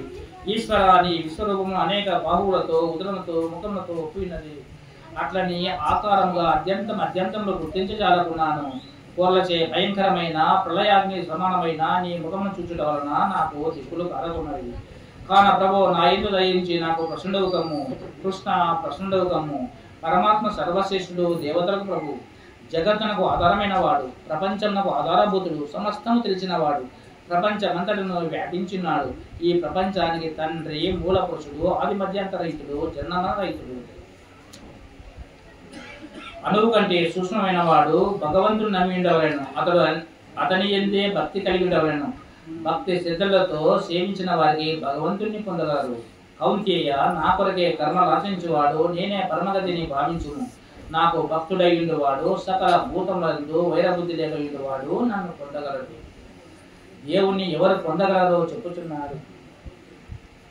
మత్కర్మ పున్మత్ పరమో మద్భక్త సంగవర్జిత నిర్వైర సర్వభూతేషు యస్సమామేతి పాండవ.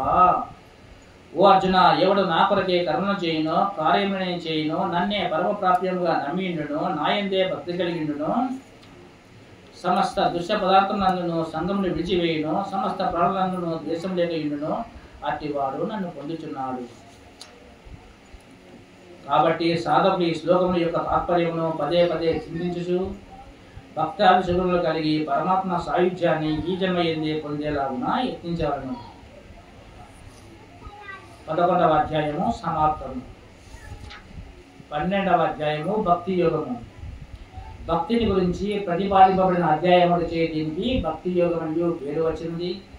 భక్తి యొక్క స్వరూపము, భక్తుని లక్షణములు, వివిధ ఆధ్యాత్మిక సాధనములు ఈ అధ్యాయమున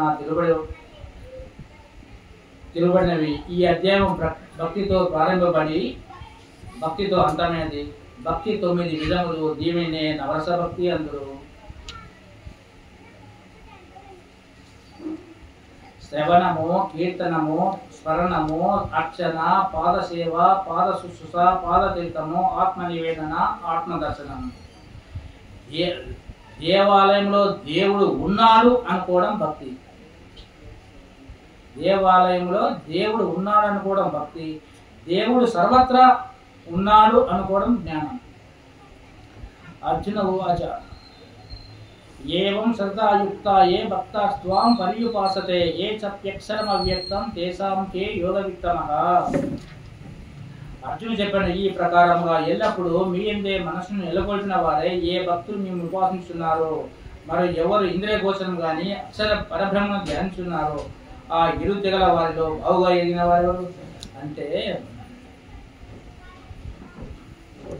విగ్రహం పెట్టి కొలిచేవారు, విగ్రహం లేకుండా కొలిచేవారు ఎవరు అని అడుగుతున్నాడు. అర్జుని సంశయమునకు భగవానుడు తీసివేయుచున్నాడు. శ్రీ భగవాను వాచ మయ్యావేశ మనో ఏమాం నిత్యాయుక్త ఉపాసతే శ్రద్ధయా పరయోపేతః తేమే యుక్త తమామతః. శ్రీ భగవంతుడు చెప్పిన నాయందు మనసు నిలిపి నిరంతరము దైవ చింతనాపరులై తదేక నిష్ఠులై మిక్కిలి శ్రద్ధతో కూడుకుని వారై ఎవరు నన్ను ఉపాసించున్నారో వారే ఉత్తమ యోగులని నా అభిప్రాయం. మనసును పరమాత్మ యందు నిలుపుట, నిరంతరము దైవ చింతనాపరుల ఇండుట, మిక్కిలి శ్రద్ధతో కూడుకొనియుట పై మూడింటిని అనుష్ఠించు వాడెవడో అతడు సర్వశ్రేష్ఠుడు అవుతున్నాడు. యోగి కాని సగుణోపాసకుడా, నిర్గుణోపాసకుడా, సన్యాసియా, గృహస్థుడా, ద్విజుడా, ద్విజేతరుడా అని ప్రశ్నే లేదు. ఆహా భగవానుడి విశాలభావం ప్రకటించని భక్తికి శ్రద్ధకు ఏకాగ్రతకు ప్రాధాన్యం సంగిరే గాని ఒకనొక మార్గమునకు సంప్రదాయం కాదు. సగుణ నిర్గుణోపాసన రెండింటిలో నిర్గుణోపాసన సామాన్యులకు కష్టతరమనియు దేహాభిమానం గలవారికి అయ్యేది బహు ప్రయాసంగా ఉండును. అనన్య భావంతో తన్ను గూర్చి ధ్యానించు వారిని సంసార సాగం నుండి ఉద్ధరించదనియు భగవాను పిలుపుతున్నాడు. అందరు నిశ్శబ్దం కూర్చోండి, అందరు నిశ్శబ్దం అనండి.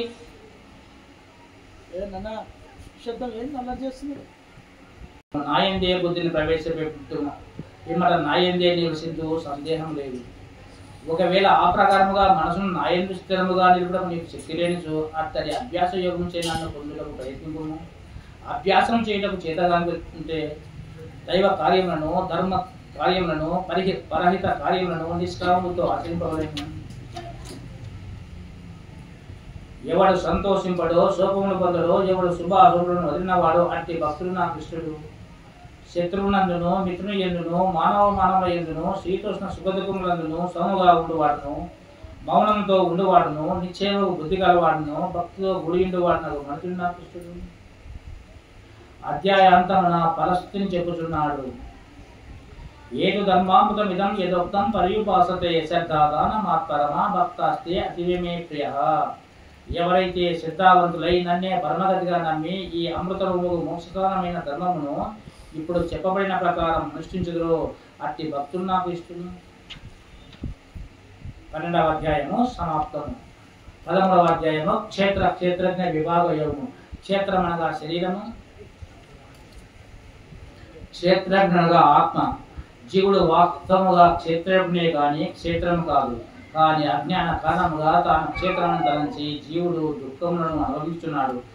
క్షేత్రము పంచభూతాత్మమైనది, నశ్వరమైనది, వికారవంతమైనది. క్షేత్రజ్ఞుడు చిన్మయ స్వరూపుడు, శాశ్వతుడు, వికారరహితుడు.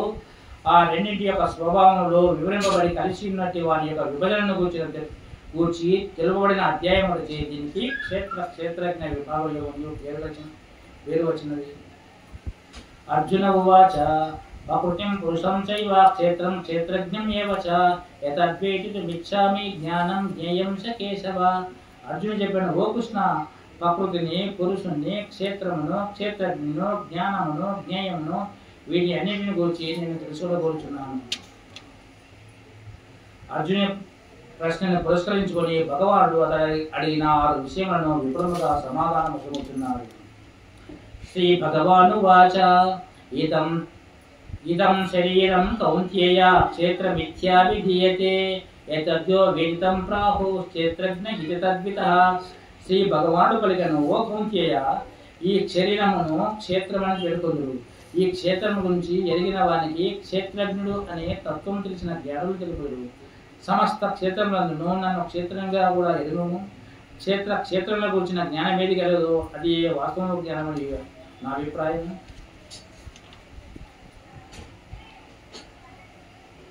జ్యోతిషామపి తజ్జ్యోతిః తామసః పరముచ్యతే జ్ఞానం జ్ఞేయం జ్ఞానగమ్యం హృది సర్వస్య విస్థితం. ఆ పరబ్రహ్మ అన్ని జ్యోతులను జ్యోతి, పరంజ్యోతి, మాయాతీతుడును, జ్ఞాన స్వరూపుడును, తెలుసుకునదగిన వాడును, తత్వజ్ఞానం ద్వారా ప్రాప్యుడును అతడే. సర్వ ప్రాణుల హృదయం యందు విశేషంగా ఉండువాడును అతడే.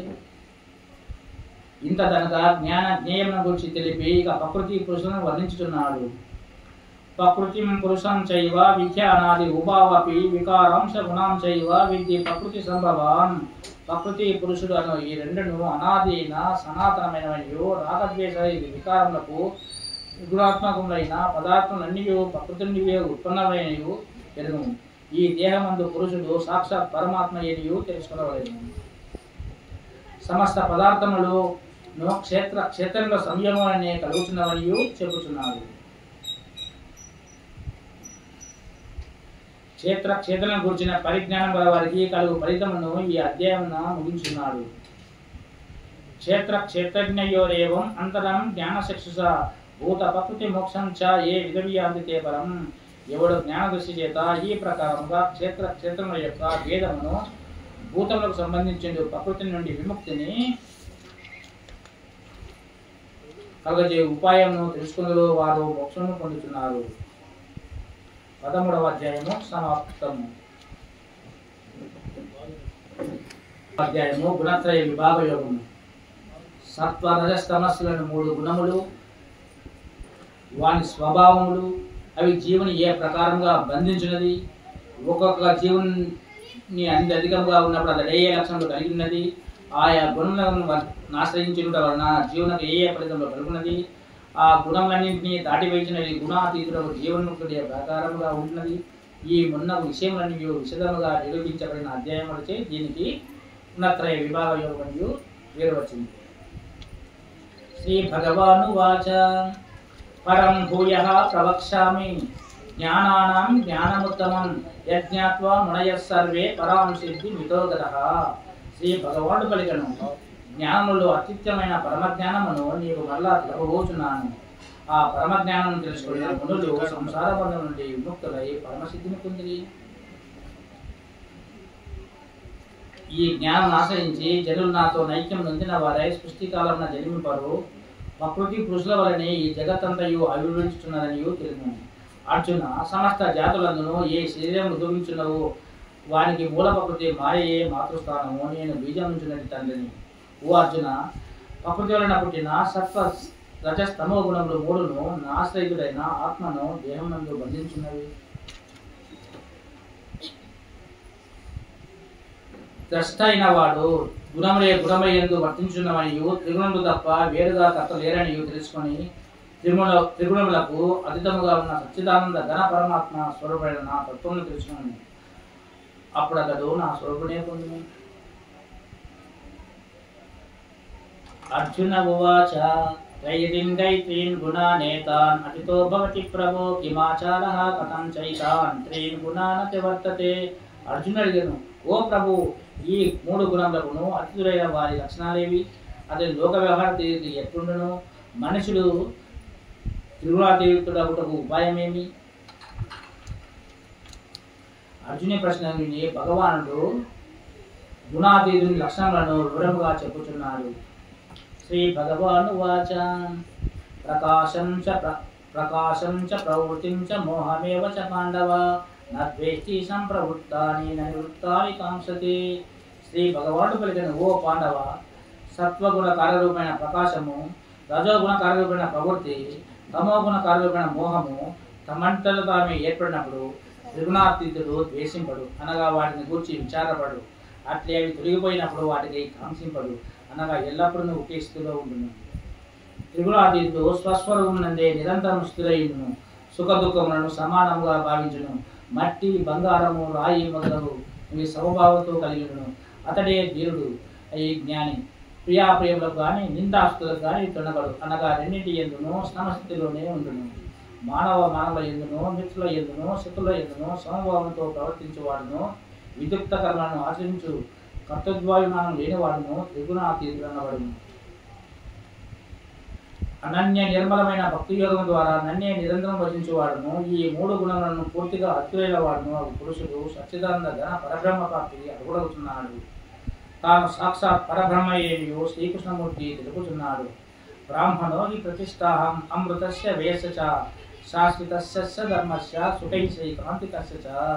ఈయనగాటి శాస్త్ర పరబ్రహ్మమును, అమృతత్వమును, సనాతన ధర్మమును, అఖండానందమునకు నేనే ఆధారము. 14వ అధ్యాయము సమాప్తము.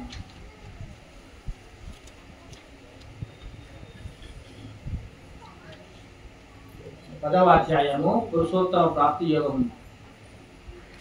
శివుడు అను అక్షర పురుషుని కంటేనే వేరై వారిరువుల కంటేనే ఉత్తముడై వరకుడ వలన పరమాత్మకు పురుషోత్తమ యుగం పేరు వచ్చింది. అరెత్తి పురుషోత్తములకు పరమాత్మ యొక్క స్వరూపమేమి? వారెట్టి వారు, వారిని పొందుటకు మార్గమేమి, వారిని పొందడం వలన కలుగు ఫలితమేమి మున్నగు విషయములన్నీ తెలుపబడిన అధ్యాయము చే దీనికి పురుషోత్తమ ప్రాప్తి యోగం అని పేరు వచ్చినది.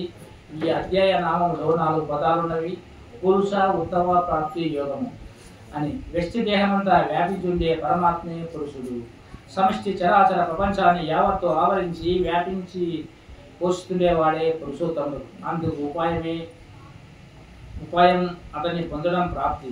ఈ అధ్యాయంలో యోగం అంటే ఉపాయము లేక కల్పనార్థము. జీవ బ్రహ్మల ఐక్యతను ప్రాప్తింపజేసే అధ్యాయం ఇది. అందుకే ఇది మహాపవిత్రమైనది. ఓహో, నేనే భగవతత్వాన్ని అని తెలుసుకొని నరుడు నారాయణుడు అయ్యే యోగము ఈ అధ్యాయము. అలాగే నీవు భగవంతుడవని ఎప్పుడో మర్చిపోయి ఈ దేహము, సంసారము, నేను, నాదని నానా వస్తువులు పడుతూ ఎడతగిన జన్మ మరణ వలయంలో చిక్కుకొని అరణపడుచున్నావు. నీవే భగవంతుడని పూర్తి విశ్వాసము ఈ అధ్యాయంలో లభిస్తుంది. ఇందుకే దీన్ని పురుషోత్తమ ప్రాప్తి యోగం అనియు లేదా ప్రసాద యోగం అనియు చెప్పుదురు.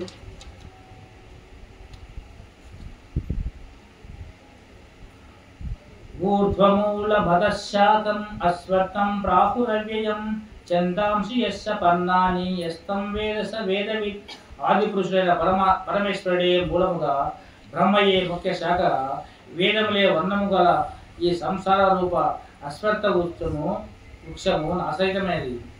ఈ సంసార వృక్షతత్వమును మూల సహితంగా తెలుసుకున్నవాడు నిజముగా వేదాంతమును ఎరిగినవాడు. వేళ్ళు పైనను కొమ్మలు కిందను గలది, జ్ఞాన ప్రాప్తి పర్యాంతము నాశనం లేనిది, వేదములు ఆకుగా గలది. సంసార వృక్షమునే ఇంకను వర్ణించి చెప్పుచున్నాడు. అదర్శోత్వం ప్రస్తుతాదర్శ గుణ ప్రవృద్ధ విషయ ప్రవాళ అదర్శ మూలన్యాను సంతతాని కర్మానుబంధిని మానుష్యలోకే. ఈ సంసార వృక్షమును త్రిగుణ నుండి జలములు తడుపుచున్నవి. ఆ జలములచే వృద్ధి పొందు శాఖలే దేవ మానుష్య తిర్య వేలులో జన్మించు ప్రాణులు. సిగుళ్ళే విషయభోగములు. ఈ శాఖలు సిగుళ్ళు సర్వత్రా వ్యాపించినవి. మనుజులకు కర్మానుష్ఠానముగా బంధించు అహంకార మమకార వాసనలు. వేర్లు ఊడలు అన్ని లోకంలోనూ పైకి కింది పైన వ్యాపించినవి. జీవులు భుజించు ఆహారమును తానే పచనమనుచుచున్నానియు భగవానుడు చెప్పుచున్నాడు. అహం వైశ్వానరో భూత్వా ప్రాణినాం దేహమాసితః ప్రాణ సమాయుక్తః పచామ్యాన్నం చతుర్విధం. నేను వైశ్వానరుడను జఠరాగ్నిగానయి ప్రాణుల యొక్క శరీరం ఆశ్రయించి ప్రాణ వాయువులతో కూడుకొని 4 విధమైన అన్నమును పచనం చేయుచున్నాను. భక్ష్యము దంతములచే కొరకబడినవి, అన్నము ఆహారము జీర్ణం చేయనది, భోజ్యము నాలుకచే చపరించవలసినవి అంటే మెత్తటి వస్తువులు, లేహ్యము నాలుకచే రుచి చూడబడినవి, చోష్యము నోటిచే జుర్రబడు పాయసము మజ్జిగ మొదలైనవి. కాబట్టి ప్రతి వారును తాము భోజనం చేయడం ముందుగా తమ ఆహారమును దైవమునకు సమర్పించి లేక అందులో కొంత భాగమును దైవ స్వరూపులకు భూతకోటకు పెట్టి భగవద్భావనతో భుజించవలను. అప్పుడు ఆ భోజనమును క్రియ యజ్ఞముగాను భుజించు పదార్థం అమృతముగాను మారిపోవును.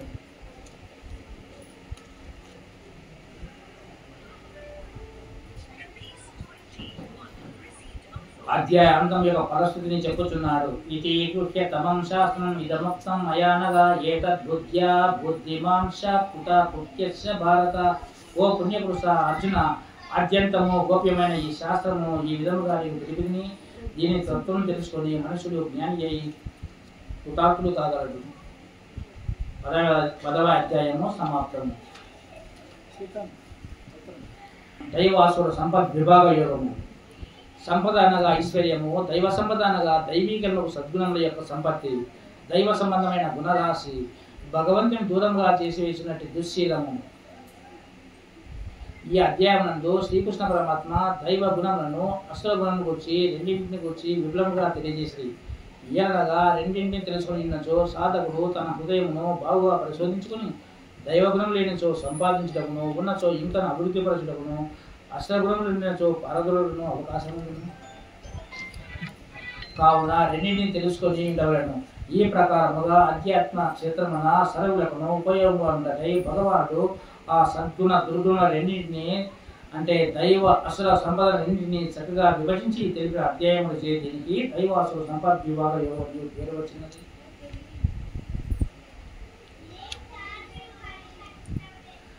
మనుషులలో 2 రకాలు ఉంటారు. ఇప్పుడు దైవ గుణముల గురించి చెప్తున్నాను.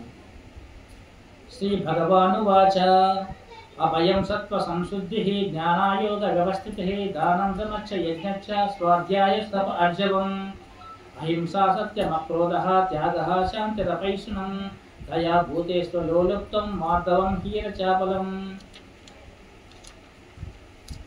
శ్రీ భగవాన్ చెప్తున్నాడు దైవ గుణం కావాలి. భయము లేకుండా అంతఃకరణ శుద్ధి, జ్ఞానయోగం నందుట, దానము, బాహ్యేంద్రియ నిగ్రహము, జ్ఞాన యజ్ఞము అంటే వేద శాస్త్రాల అధ్యయనము, తపస్సు, కపటము లేకుండా, అహింస, సత్యము, కోపము లేకుండా, త్యాగబుద్ధి కలిగినట, శాంత స్వభావములు లేకుండా, కొండెములు చెప్పకుండా, ప్రాణుల దయగలిగినట, విషయంలో అంత ఆసక్తి లేకుండా, మృదుత్వము, సిగ్గు, చంచల స్వభావం లేకుండా, ప్రతిభ, ఓర్పు, ధైర్యము, బాహ్యాభ్యంతర శుచిత్వము, ఎవరిని ద్రోహం చేయకుండా, ద్రోహ చింతన లేకుండా, స్వాతిశయం లేకుండా అంటే తాను పూజింపదగిన వారిని అభిమానము, గర్వం లేకుండా అని ఈ సుగుణములు దైవ సంపత్తి ఎందుకున్న వానికి కలుగుతున్నది. ఇంకా అసుర సంపద అంటే అక్షర గుణాలు కావాలి. దంభోదర్ప అభిమానచ్చ క్రోధ పారుష్యమేవచ అజ్ఞానం చాపి జాతస్య సంపద మాసురిం. ఓ అర్జున, దంభం అంటే కపటము, దర్పం అంటే మొండితనము, అభిమానం అంటే దురహంకారము, కోపం అంటే వాక్కు మునగు అని ఎందు, పారుష్యము మాటల ఎందు, శ్రేష్ఠ కఠినత్వము, అవివేకము అని ఈ దుర్గములు అసుర సంపద ఎందు పుట్టిన వానికి కలుగుచున్నవి. ఓ అర్జున, దైవ సంపద ముక్తిదాయకము, అసుర సంపద బంధహేతు. నీవు దైవ సంపదతో పుట్టినవాడు కనుక శోకింపము.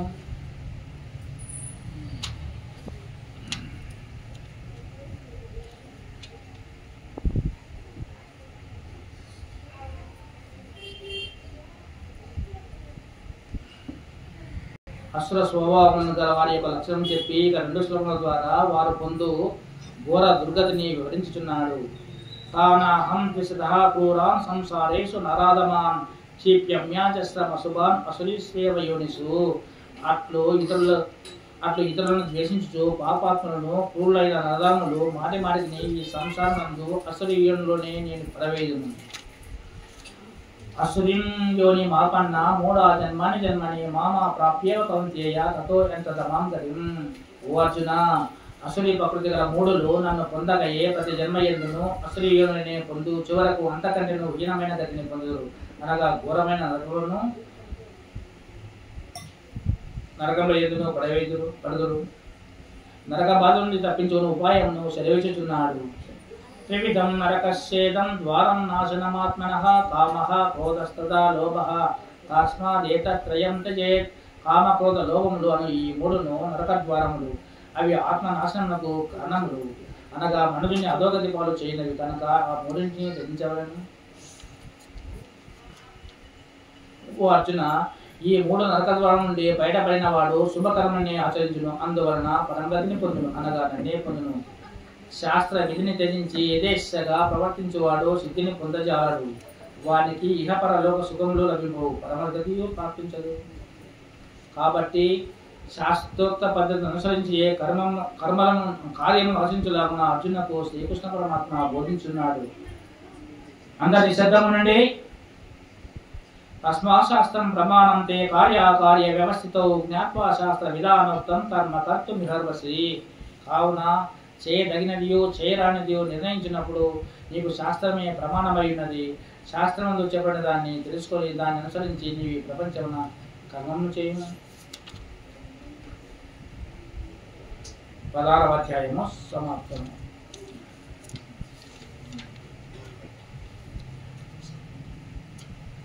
పదిహేడవ అధ్యాయము శ్రద్ధాత్రయ విభాగ యోగము. శ్రద్ధ మూడు విధముగా ఉంటుంది. సాత్విక శ్రద్ధ, రాజసిక శ్రద్ధ, తామసిక శ్రద్ధ. నీ ఏ శ్రద్ధ గలవాని లక్ష్యములు ఏ విధంగా ఉండునో ఈ అధ్యాయమున వివరముగా తెలుపబడినవి. ఈ ప్రకారముగా మూడు విధమైన శ్రద్ధలు చెప్పబడిన అధ్యాయముల వలన దీనికి శ్రద్ధాత్రయ విభాగ యోగం మరియు పేరుగలది. ఏ శాస్త్ర విధి ముత్సృజ్య యజంతే శ్రద్ధయాన్వితాః తేషాం నిష్ఠాతుకా కృష్ణ సత్వమహో రజస్తమః. అర్జునుడు, ఓ కృష్ణ, శాస్త్ర విధిని త్యజించి భక్తి శ్రద్ధలతో యజ్ఞములను గాని దైవ పూజలను గాని కొందరు చేయుదురు. వారి నిష్ఠ సాత్వికమా, రాజసమా, తామసమా ఏది అయినది? అర్జున ఆ ప్రశ్నకు భగవానుడు సమాధానం సముచున్నాడు. త్రివిధా భవతి శ్రద్ధ దేహినాం సా స్వభావజ స్వార్థకి రాజసీ చైవ తామసీ చేతితాంశును. అందరికి శ్రద్ధ మూడు విధంగా ఉంటుంది. అది స్వభావం వలన పుట్టును. స్వభావనగా ప్రాచీన వాసన వలన పుట్టు రుచి విశేషము, అనగా సత్వాది గుణముల వాసనయు, వాసన వలన రుచియు, రుచి వలన శ్రద్ధయు జనించును. శాస్త్రోక్తముగా నుండక కేవలం స్వభావమును అనుసరించి ఏర్పడుచుండు మానవ శ్రద్ధ సాత్వికము, రాజసము, తామసము అని మూడు విధాలు ఉంటుంది. వాటి గురించి వివరించేదను.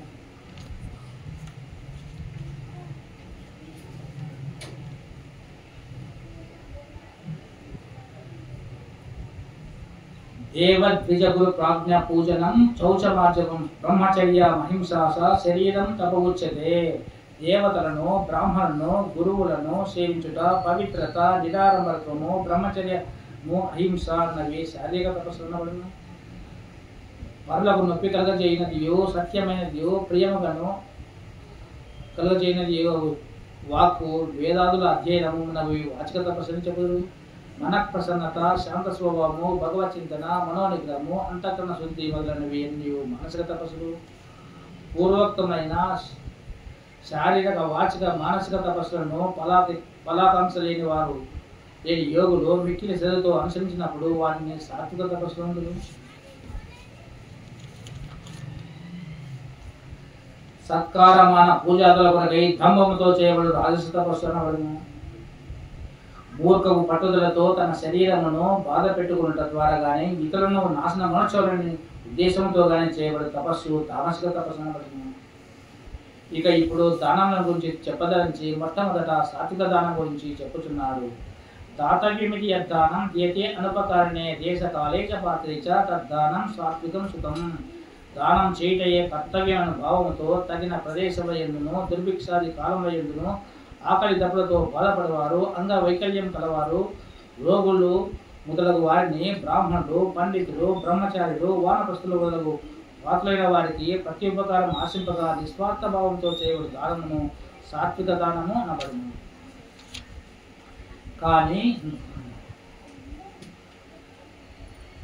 కానీ ప్రతి ఉపకారమును ఆశించి గాని, ప్రతిఫలాపేక్షతో గాని, వివిధమైన ఒత్తిళ్లకు లోనై గాని బాధపడుచు విధి లేక ఇచ్చు దానము రాజసిక దానమందుడు.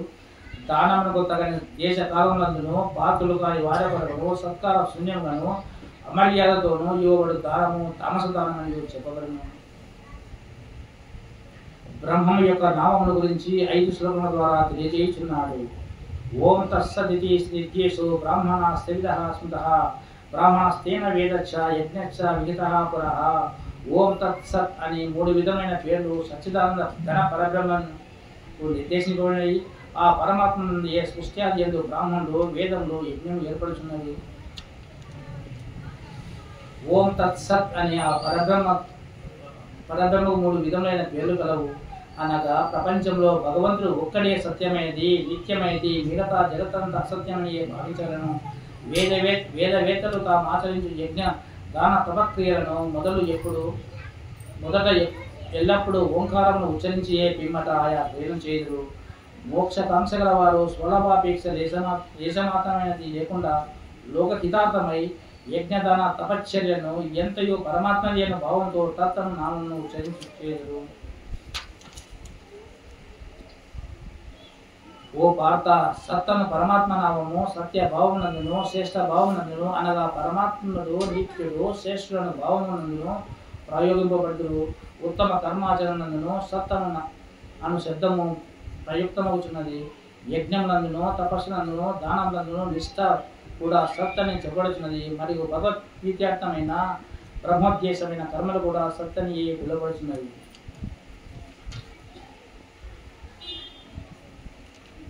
అశ్రద్ధతో ఆచరింపబడు కార్యము అసత్యని అంటే చేయబడిన దానితో సమానమని చెప్పుచున్నారు.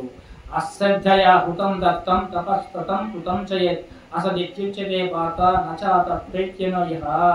ఓ అర్జున, శ్రద్ధ లేకుండా అంటే విశ్వాసం లేకుండా చేయబడు హోమము, ఇయ్యబడు దానము, ఆశించబడు తపస్సు, ఇంకను జరగబడు ఇతర శుభకర్మలన్నీ అసత్ అని చెప్పబడుతున్నది. దాని వలన జీవించిండగా గాని మరణించిన విధవ గాని ఎట్టి ప్రయోజనము కలగదు.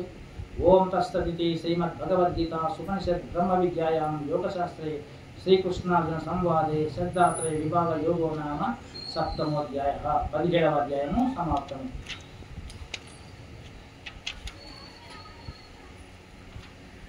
చివరిది మోక్ష సన్యాస యోగము. ఇంతవరకు ఎవరు వినని వారు కూడా ఈ చివరి అధ్యాయంలో ప్రతి అధ్యాయం భగవద్గీత మొత్తం సారాంశం వినిపించబడుతుంది. అందరు నిశ్శబ్దంగా ఉండండి. ఇదే ఈ ఆశయ కారణంలో చివరిసారిగా ఉంటుంది. అందరూ నిశ్శబ్దంగా ఉండండి. పూర్వాధ్యాయంతో ఈ అధ్యాయములకు సంబంధము. ఇంతదనక శ్రీకృష్ణ పరమాత్మ అనేక యోగముల గురించి అర్జునకు బోధించు వచ్చి అవి అన్ని విన్న పిదప అర్జునునకు వాని అన్నింటి యొక్క సారమును తెలుసుకున్న కుతూహలం కలిగి సన్యాసము యొక్కయో త్యాగము యొక్కయో తత్వము గురించి భగవాన్ని ప్రశ్నించను. అర్జును ఆ ప్రశ్నతో ఈ అధ్యాయం ప్రారంభమవుతున్నది. ఇది చివరి అధ్యాయం వలన ఇంతవరకు బోధింపబడిన తత్వములన్నింటి యొక్క సారాంశము ఈ అధ్యాయమున చెప్పబడుతున్నది. అర్జునుడు అడుగుతున్నాడు, సన్యాసస్య మహాబాహో తత్వమిచ్ఛామి వేదితుం త్యాగస్య చ హృషికేశ పునఃకేశిని సూదన. ఓ మహాబాహో, అంతర్యామి వాసుదేవ, సన్యాస తత్వమును త్యాగతత్వమును వేరెవరుగా తెలుసుకునేందుకు కోరదను. అర్జుని ప్రశ్నకు భగవానుడు సమాధానం సంగుచున్నాడు. శ్రీ భగవాను వాచ కామ్యానాం కర్మాణం న్యాసం సన్యాసం కవయో విదుః సర్వకర్మ ఫలత్యాగం ప్రాహుత్యాగం విచక్షణః. శ్రీ భగవంతుడు చెప్పాను, కామ్యకర్మను మొదటయే సన్యాసమనియు కొందరు పండితులు చెప్పుదురు. విచక్షణాశీలైన మరికొందరు మాత్రము సర్వకర్మ ఫలమును తెన్నుట సన్యాసమనియు పేర్కొందురు. కామ్యకర్మలంటే స్త్రీ పుత్ర ధనాది ప్రియ వస్తు ప్రాప్తికి సంకటములు రోగములు మున్నగునవి నివృత్తికి చేయబడు యజ్ఞ దాన తపక్రియలు అంటే ఉపాసనలు మొదలు వారిని కామ్యకర్మలు. కొందరు విద్వాంసులు కర్మలన్నిటిను దోషయుక్తంలే కావున వాటిని త్యజించవలని చెప్పుదురు. కానీ యజ్ఞ దాన తపశ్చర్యాది కర్మలు త్యాజ్యములు కావని మరికొందరు చెప్పుదురు. వీటిలో కర్మను గురించి భిన్న మతములు తెలిపి శ్రీకృష్ణమూర్తి ఆ విషయమును తన నిశ్చయము తెలియజేయుచున్నాడు. నిశ్చయం శూన్యమే తత్ర త్యాగే భరత సత్తమ త్యాగో హి పురుష వ్యాఘ్ర త్రివిధ సంప్రకీర్తితః. ఓ పురుషశ్రేష్ఠ అర్జున, సన్యాసము త్యాగమును రెండు విషయములో మొదట త్యాగము గురించి నా నిశ్చయమును వినుము. త్యాగము సాత్వికము, రాజసము, తామసమును మూడు విధములుగా ఉన్నవి. యజ్ఞదాన తపశ్చర్యాది కర్మలు త్యజించదగినవి కావు, అవి ఆవశ్యకము అనుష్ఠింపదగినవి. ఏనగా యజ్ఞదాన తపస్సులను మూడు కర్మలే బుద్ధిమంతులైన వారిని పవిత్రమంచును. కావున ఓ భారత, యజ్ఞదాన తపో కర్మలను మరియు కర్తవ్య కర్మలను అన్నింటినీ ఫలాశక్తులను త్యజించి ఆవశ్యకము ఆచరించవలను అన్నది ఉత్తమోత్తమైన నా నిశ్చితాభిప్రాయం. శాస్త్ర విహిత కర్మాచరణం నందు త్యజించుట ఉచితం కాదు. కావున మోహవశమున దాన్ని త్యజించుట త్యాగము అనబడును. కర్మలన్నీ దుఃఖకారములే అని భావించి శరీర క్లేశమునకు భయపడి కర్తవ్య కర్మను త్యజించుటను రాజస త్యాగములు.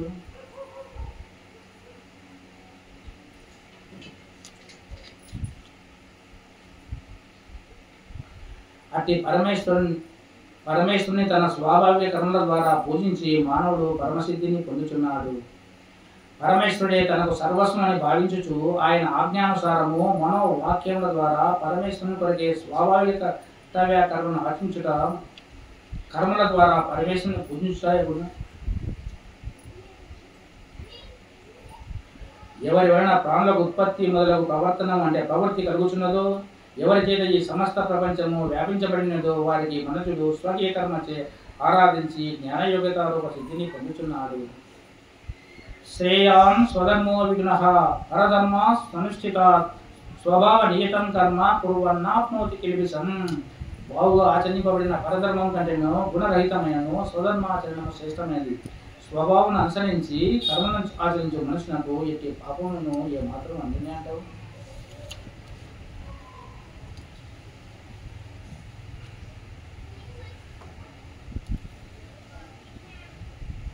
ఈ మూడు శ్లోకాలు మంచివి అన్నాడు విద్యాప్రానంద స్వామి, కాబట్టి చాలా ఇంపార్టెంట్ చూడండి. ఈ కంఠస్థం కూడా చేసుకుంటే మంచిది. బుద్ధ్యా విశుద్ధ్యయా యుక్తో ధృత్యాత్మానం నియమ్య చ శబ్దాదీన్ విషయాన్ త్యక్త్వా రాగద్వేషౌ ఉదస్య చ వివక్తాసి విలగ్వాసి యథా వాక్యాయ మానసః ధ్యానయోగ పరో నిత్యం వైరాగ్యం సముపాసితః అహంకారం బలం దర్పం కామం క్రోధం పరిగ్రహం విముక్ష నిర్మమశాంతో బ్రహ్మ భూయాయ కల్పతే. కావున ముముక్షుల శ్లోకమును కంఠస్థం చేసి భావం నిరంతరము మనం చేయుచున్నాను. తాత్పర్యం ఏమంటే, నిర్మల బుద్ధితో కూడి ధైర్యముతో మనసును స్వాధీనపరుచుకొని శబ్దాది విషయములను రాగద్వేషములను విడిచిపెట్టి ఏకాంత స్థల వాసి అయి మితాహారమును స్వీకరించుచు శరీర వాంగ్మనములను నియమించి నిరంతరం ధ్యానయోగాభ్యాసం అనొచ్చుచు వైరాగ్యం లెస్సగా ఆశ్రయించి అహంకార బలదర్పములను కామ క్రోధములను భోగ్య వస్తు పరిగ్రహమును బాగుగా తెంచివేసి మమకార రహితుడై శాంత స్వభావం కలిగిండు మహానీయుడు పరబ్రహ్మ సాక్షాత్కారం పొందుటకు సమర్థుడగుచున్నాడు.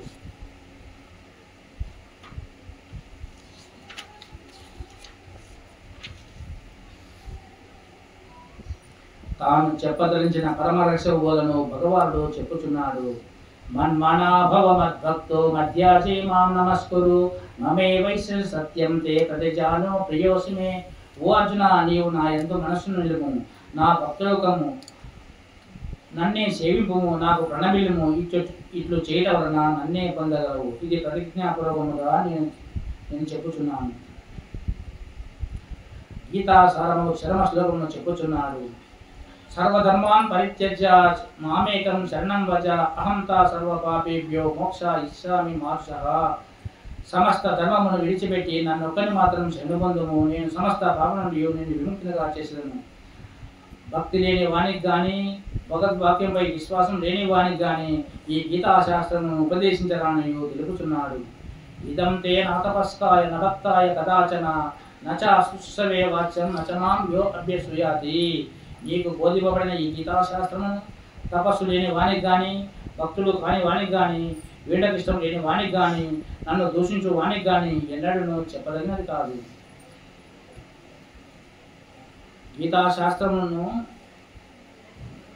గీతాశాస్త్రమును శ్రద్ధ గల ఇతరులకు బోధించువారు తనకు అత్యంత ప్రియులనియు వారు తప్పక నన్ను పొందగలనియు భగవానుడు 2 శ్లోకముల ద్వారా తెలియజేయుచున్నాడు.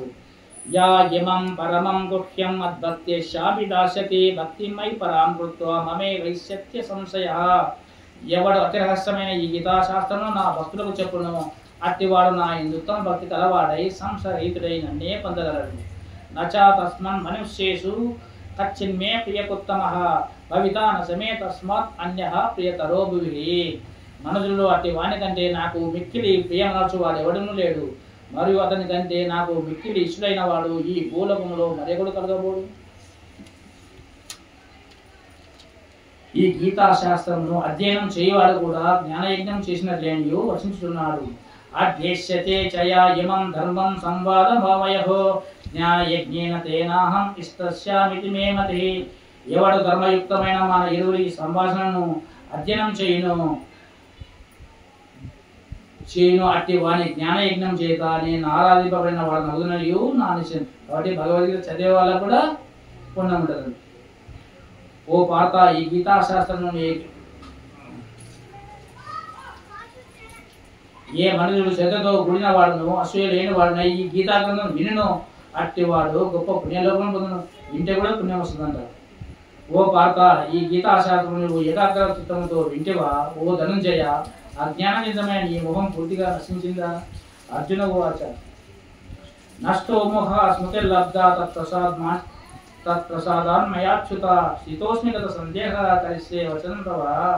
అర్జునుడు చెప్పాడు, ఓ కృష్ణ, మీ అనుగ్రహం వలన నా అజ్ఞానం నశించినది, జ్ఞానం కలిగినది, సంశయం కలిగినది. ఇక మీ ఆజ్ఞ నెరవేర్చదు. గీత బోధ ఎంతయో విన్న పిదప సంజయుడు తనకు కలిగిన ఆనందానుభవమును 5 శ్లోకముల ద్వారా తెలుపుతున్నాడు. సంజయ ఉవాచ యత్యాహం వాసుదేవస్య పార్థస్య మహాత్మనః సంవాదమిమమస్సౌసం అద్భుతం రోమహర్షణం. సంజయుడు పలికెను, ఈ విధముగా శ్రీ వ్యాసుదేవునకును మహాత్మైన అర్జునుకును మధ్య జరిగిన సంవాదములు వీటిని. అది అధ్యాత్మమైనది, తనువును పులకింపజేయనది. శ్రీ వేద వ్యాసుల అనుగ్రహం చేత అని సంభాషణ వినగలిగినయో సంజయుడు చెప్పుచున్నాడు. వ్యాస ప్రసాదాచ్యుతవాన్ ఏతత్ గృహ్యమహం పరం యోగం యోగీశ్వరాత్ కృష్ణాత్ సాక్షాత్కతయతః స్వయం.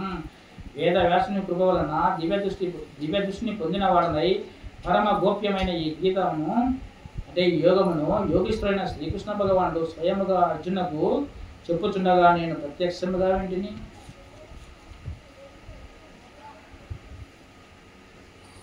రాజాన్ సంసృత్య ఇమమద్భుతం సంవాదం ఇమమద్భుతం కేశవార్జున యహో పుణ్యం పుష్యామి చ ముహుర్ముహు. ఓ ధృతరాష్ట్ర మహారాజా, ఆశ్చర్యకరమైనది పావనమైనది శ్రీకృష్ణార్జునుల యొక్క ఈ సంభాషణను తలంచి మాటి మాటికి నీ ఆనందం పొందుతున్నాను. భగవాని విశ్వరూపును తలంచుకొని పరమాశ్చర్యం అందుచున్నాను సంజయుడు చెప్పుచున్నాడు. తచ్చా సంసృత్య రూపమద్యద్భుతం హరే విస్మయో మే మహాన్ రాజాన్ పుష్యామి చ పునః పునః. ఓ రాజా, అత్యంత విలక్షణము పరమాద్భుతము అపూర్వమైన శ్రీహరి రూపమును పదే పదే స్మరించుచు నేను పొందుచున్న ఈ సంభ్రమాశ్చర్యములకు అవధియే లేదు. తత్ప్రభువున మరలా సంతోషం పొందుతున్నాను. శ్రీకృష్ణార్జునుడు చోట విజయము ఐశ్వర్యము ఉన్న శుభలక్షణములు వెలుగుచున్నాయో సంజయుడు పలుకుచున్నాడు. యత్ర యోగేశ్వరః కృష్ణో యత్ర పార్థో ధనుర్ధరః తత్ర శ్రీర్ విజయో భూతిర్ధ్రువా నీతిర్మతిర్మమః. ఎచ్చట యోగేశ్వరుడు శ్రీకృష్ణుడును ఎచ్చట ధనుర్ధాయుడు అర్జునుడు ఉందులో అచ్చట సంపదయు విజయమును ఐశ్వర్యమును దృఢముకు నీతి ఉండినయు నా అభిప్రాయము. హరి ఓం తత్సత్.